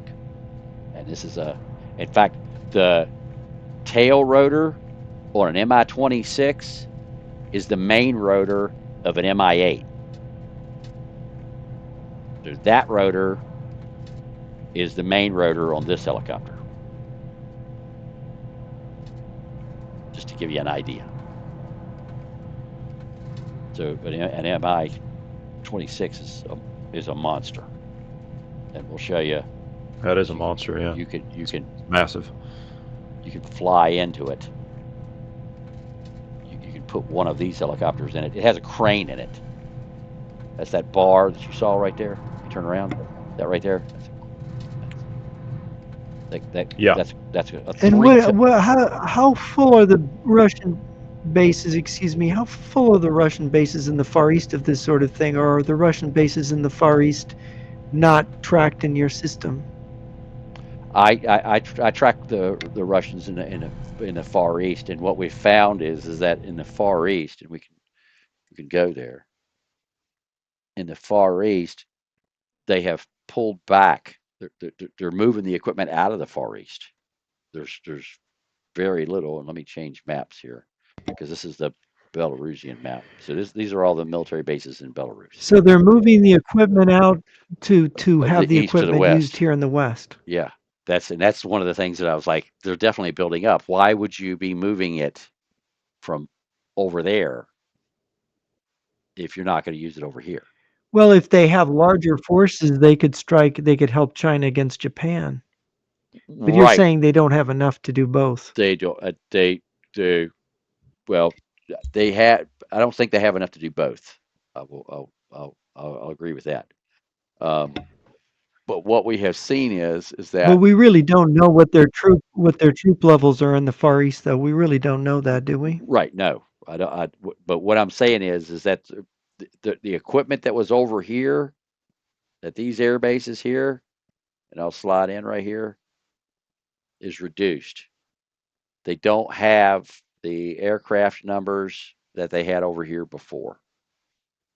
So when you go into these bases and you look at the uh, the revetments and the hangars and so on and so forth, the the, the the planes aren't here like they used to be. There's still some aircraft here, as you can see. These are transport planes right here, and a few bombers. Okay, but they're not stacked up like they are at the other bases. So this one's well maintained, but I want to the one that gets my attention is the one that's in the center of the country. That is In Siberia? no in Russia. Okay. Um, there's one in Russia here, and I gotta. In the Far East No, no, or in the no, no, Far no, no, East? no, no. It's not in the Far East. It's In the about middle. central. Somewhere in the middle. Yeah, it's somewhere in the middle. It's Well, where if you look at the center, you're going to be probably east of the Urals because there's more of yes, it is east Russia of the east of the Urals. Urals than west. Yeah, it is east of the Urals. Yeah. So that's Uh, Siberia. Anything but east of the Urals in Russia is Siberia. okay, all right. The the um, Now, my understanding from what General Van Herk told me in September is that Chinese strategic bombers are being based in Russia right now. Have you seen this? I no, I Is haven't that seen what that. those bombers are? I don't know. Those are Chinese? yeah. That was a bear bomber and another. That wasn't a good example of of Hmm. what I was trying to show you. The but there's an airfield here, and I would have to look at it on another map here to find it because I've got so many airfields mapped in here. But there's one airfield that they the Russians use it. The The Russian Special Flight Service uses it as a hub, and that airfield is also a commercial airfield. And they have a Well, if you're going to move, the distance is so great. If you're going to move aircraft from east to west, you have to have a refueling point in between, right, right? but what we have seen is at that airfield. Yeah, it might be easier to find it on my map because I have it. Uh, um, I have the I have that airfield mapped, and what I've been seeing is they are rolling over the inventory in that facility. So what they're doing is they bring aircraft, the fuel tanks, those the distributed fuel tanks I keep showing you guys. They bring them all into this one airfield, and then once they bring it all in there, that's where they distribute it out from. And so they keep distributing it in and out of that airfield, and it allows them to move it from one part of the country to the other. So they just keep moving it back and forth. So so if they got it in an outlying area, what they'll do is they will bring it into that airfield. No, that's not the one. They'll bring it into that airfield, and then they'll distribute it back out from that airfield. And that's how they keep moving all of their Well, equipment. also, if you're going to shift your Air Force, if you're going to move your Air Force back to the east after you've done an operation in the west, it facilitates the refueling and rapid movement of more aircraft in an efficient manner, doesn't it? Yep. So we just I just keep watching them Yeah. move the equipment in and out. Every time I look at this air base, um, there's more equipment being moved in or more equipment being moved out. It changes. Every single satellite image I get of this air base, it is different every single time I look at it. The equipment's different. The helicopters that are there is different. The aircraft that are there are different. They're in a different position. It's different helicopters. It's different planes. It's different transport planes. And when I looked at it the other night, maybe I can see it better on this. Well, no, because I got this all the stuff on here. Hold on. Go here. When I looked at it the other night, um, the oh wait a minute, this is what I want. If I just do airfields right here. When I looked at it the other night, oh, it's not the one. They they have moved a ton of commercial airliners in, and the commercial air here it is right here. This one right here. So what they've done is this is a commercial terminal right here. So it's UNNT is the airfield here. And so they have moved all kinds of commercial aircraft in here, and they've got them stacked up along the side of the runway, along the side of the tarmac. This is in the center of Russia. Russia, right. And this is so here you can see them. They've got them stacked up all over the place down here. And Good these are God, that place is Russian, massive.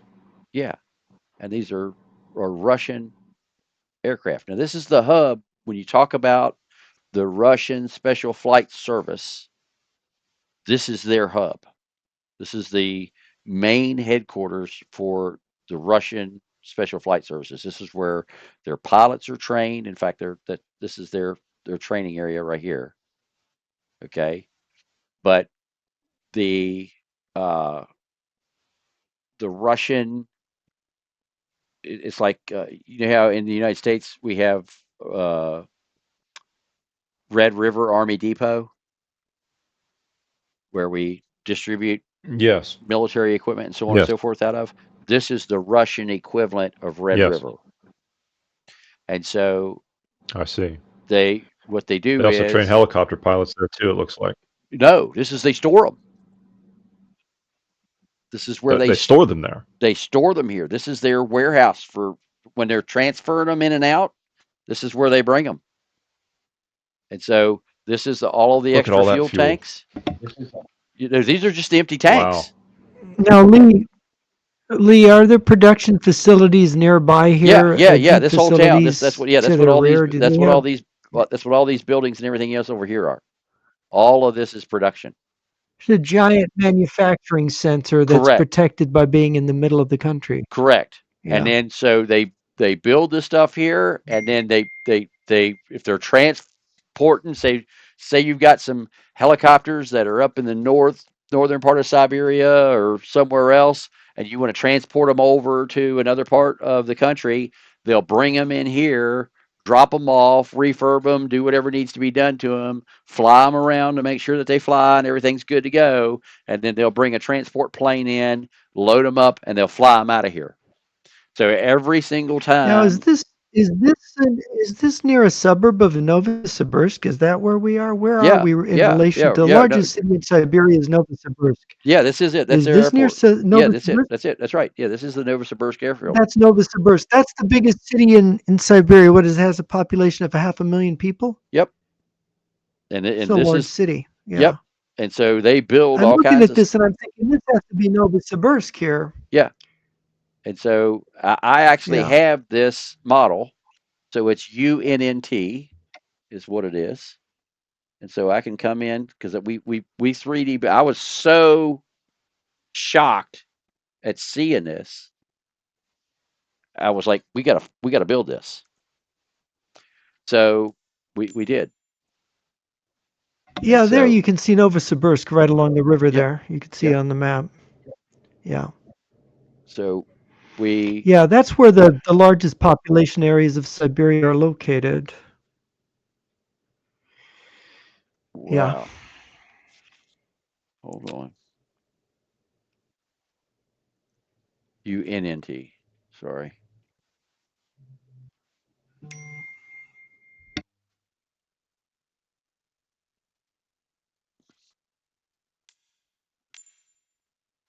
So we went and built this model of this airfield here.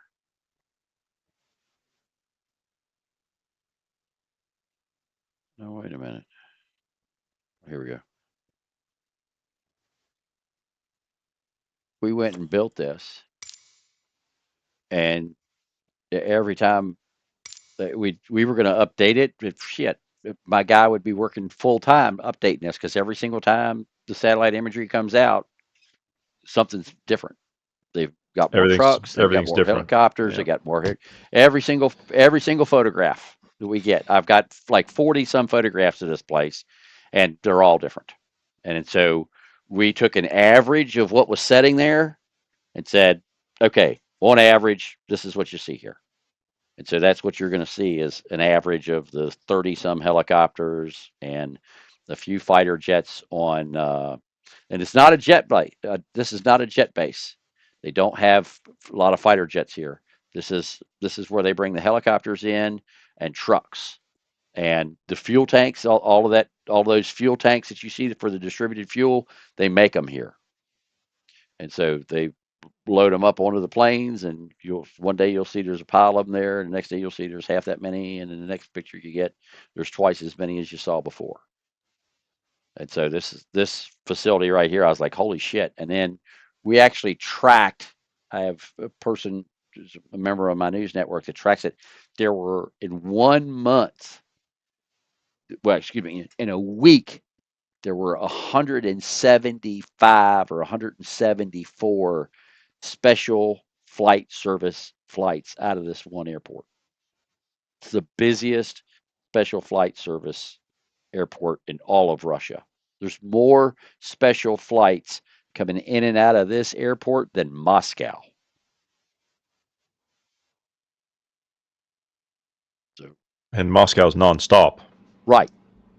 It is nonstop all the time. Yep.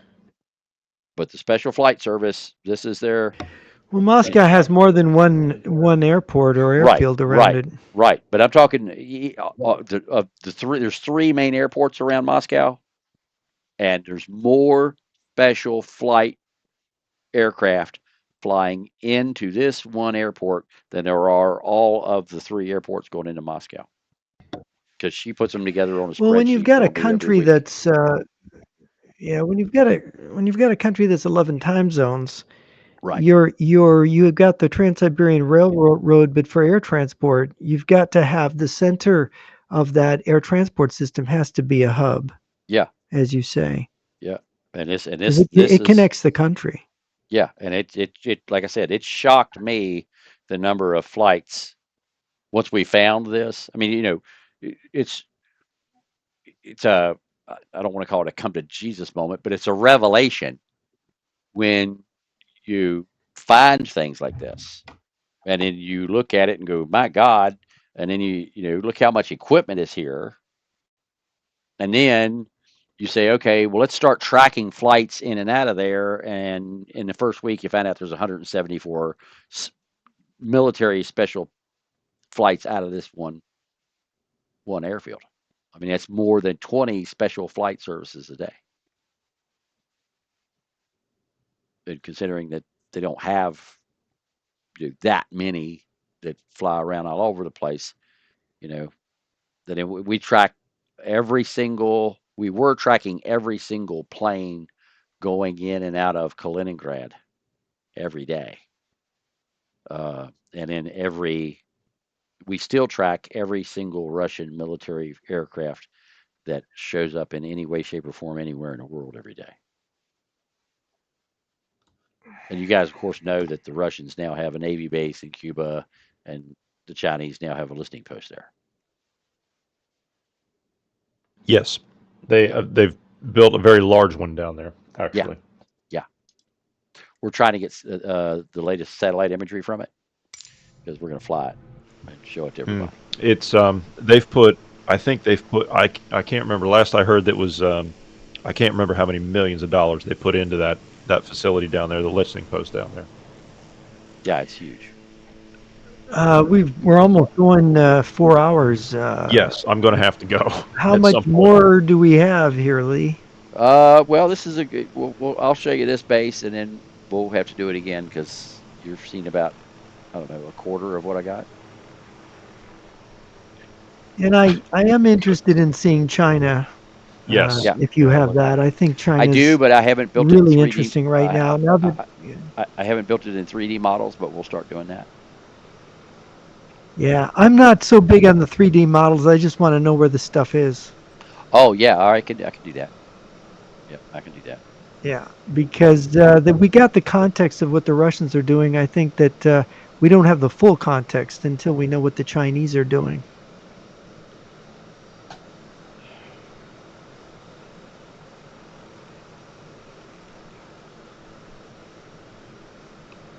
So as you can see, I don't have the commercial aircraft out here because we don't care about commercial aircraft.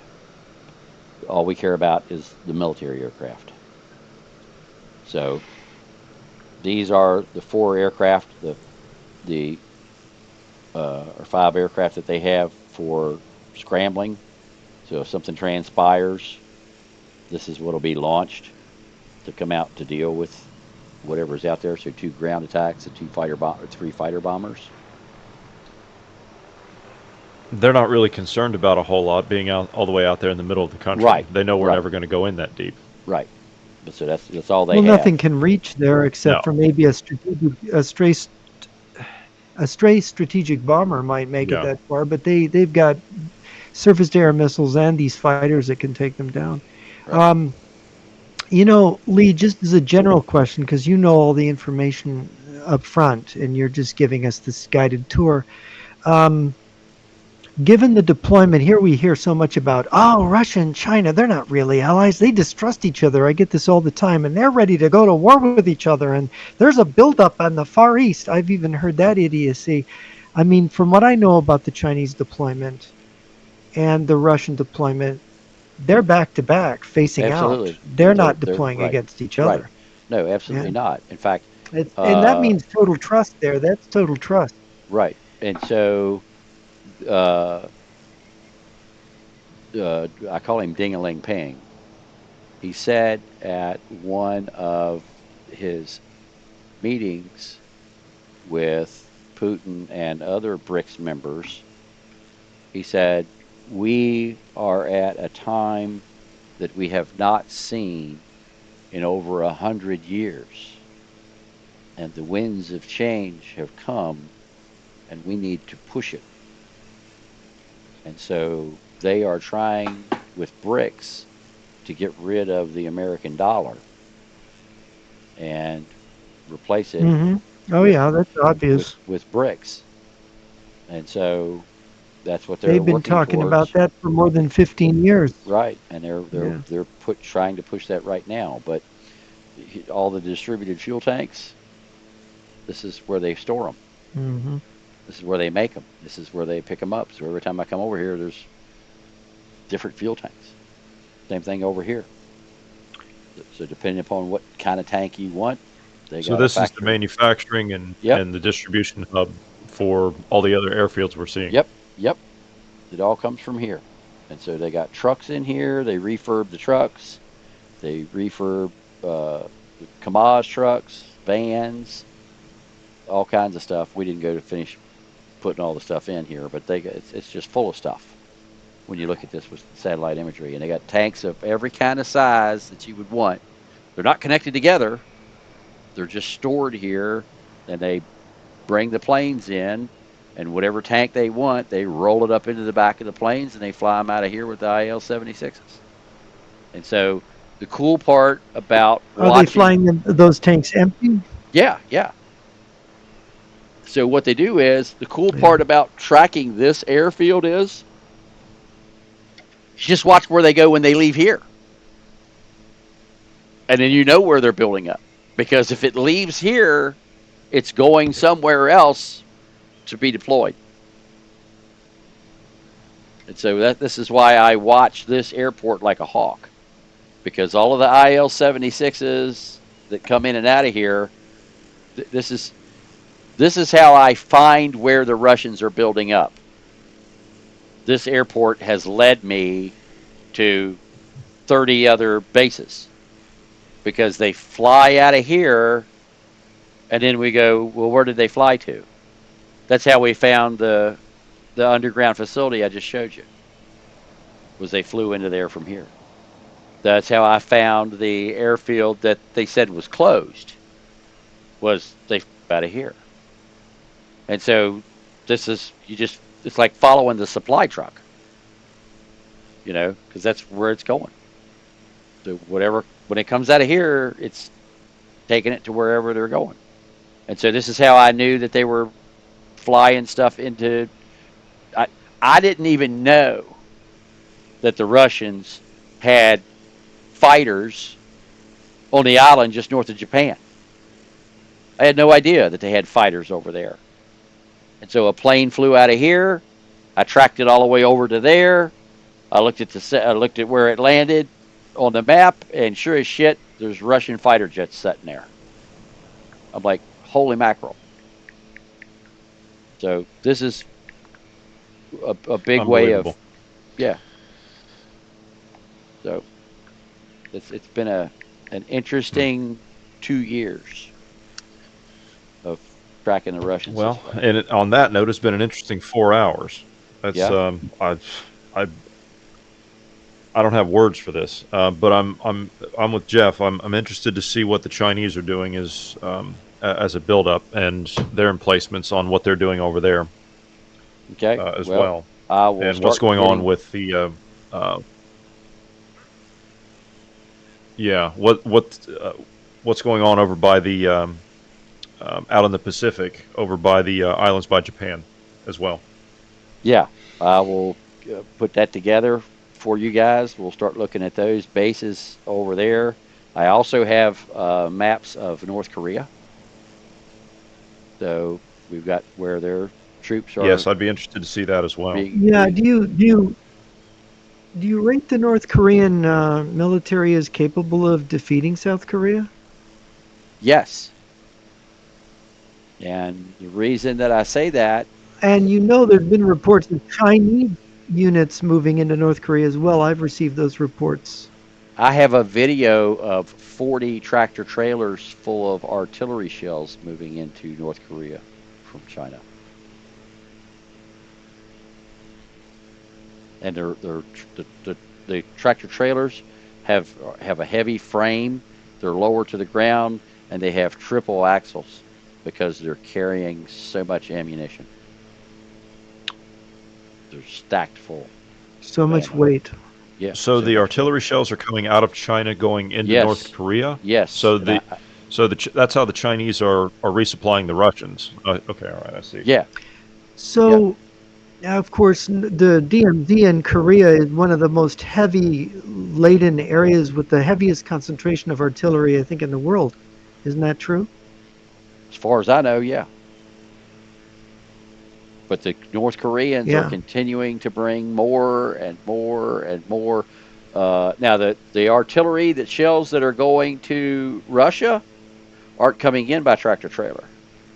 The artillery shells that are going to Russia are are coming in by train, and they bring them in Well, that's right because they can only move them to the front by train. That's the only right. way. And so there's a rail yard over here in North Korea that is right on the Russian border. And so what they do is bring the uh, they bring the trains in, and they bring the Chinese train in, and then when they bring the Chinese train in, they put it up next to a train from Russia because they don't have the same gauge track, but they have the Right. trains side by side. They have both tracks Yeah. there side by side, and they bring them in side by side, and they offload it off of the Chinese train and put it onto the Russian train, and then the Russian train takes it all the way across Russia, and in some cases goes all the way to Brest with ammunition. Because we've got video of a train coming in full of Chinese ammunition coming into Brest and being unloaded. And the name of that train was the lady with the big dog. But it's over Which here. is funny because Lukashenko, when he said they were going to take the Suwalki Gap, was on TV saying it, petting his white dog. Yes. Yep. But That's there's a clever. train yard over here somewhere. But the name of that that that this code name for that train was the lady with the dog. Is what the code name for that train was, because I got that from somebody out of Belarus. I have a very good intelligence source in Belarus that actually tracks the flights every day in Belarus and gives them to me. So I know what airports the helicopters are flying out, what airports the fighter jets are flying out of, and I even know the type of helicopter and where they fly to, and the time they take off and the time they land at each location. So I've got a wonderful intelligence operation out of Belarus. That's how I've found a lot about what's going on in Belarus. That's how I know about the 1,000 troops a week per each one of these training areas. So, Well, it's been educational, but I think this is where I'm going to have to step out. all right. Well, thank you for your time, and look forward to having you here again. So let me know when you guys. Oh no, no, pleasure's all mine. I'm looking forward to the next talk that we have. Yeah. Well, we'll do it whenever you're ready. I will start working on. Well, I'm going to be on the road for the next couple weeks, so it'll probably be about 3 weeks before Yes, we can yes, do I another figured. one. And I'll be in touch with you probably in 3 weeks from now. yeah, So I'll and give you some time. we'll get back together. And what I'll do is I'll have my people start working on some stuff out of China. I want to get the see if I can get some satellite imagery of where they have moved those armored personnel carriers to, and then I will get you Yes. guys Yeah. some of the, because I have maps of North Korean artillery positions along the DMZ. So I'll see if I Very can't Uh-huh. good. get some of that mapped out too, and we can fly that. And I Very have good. one thing I have to tell you off the air. So when Okay, we stop broadcasting, sure. All right, sounds good. Well, gentlemen, and all of our followers, we want to thank you for joining us here this afternoon. And we will be back for our live news broadcast coming up in 2 hours. So have a great day, everybody. That's all, folks.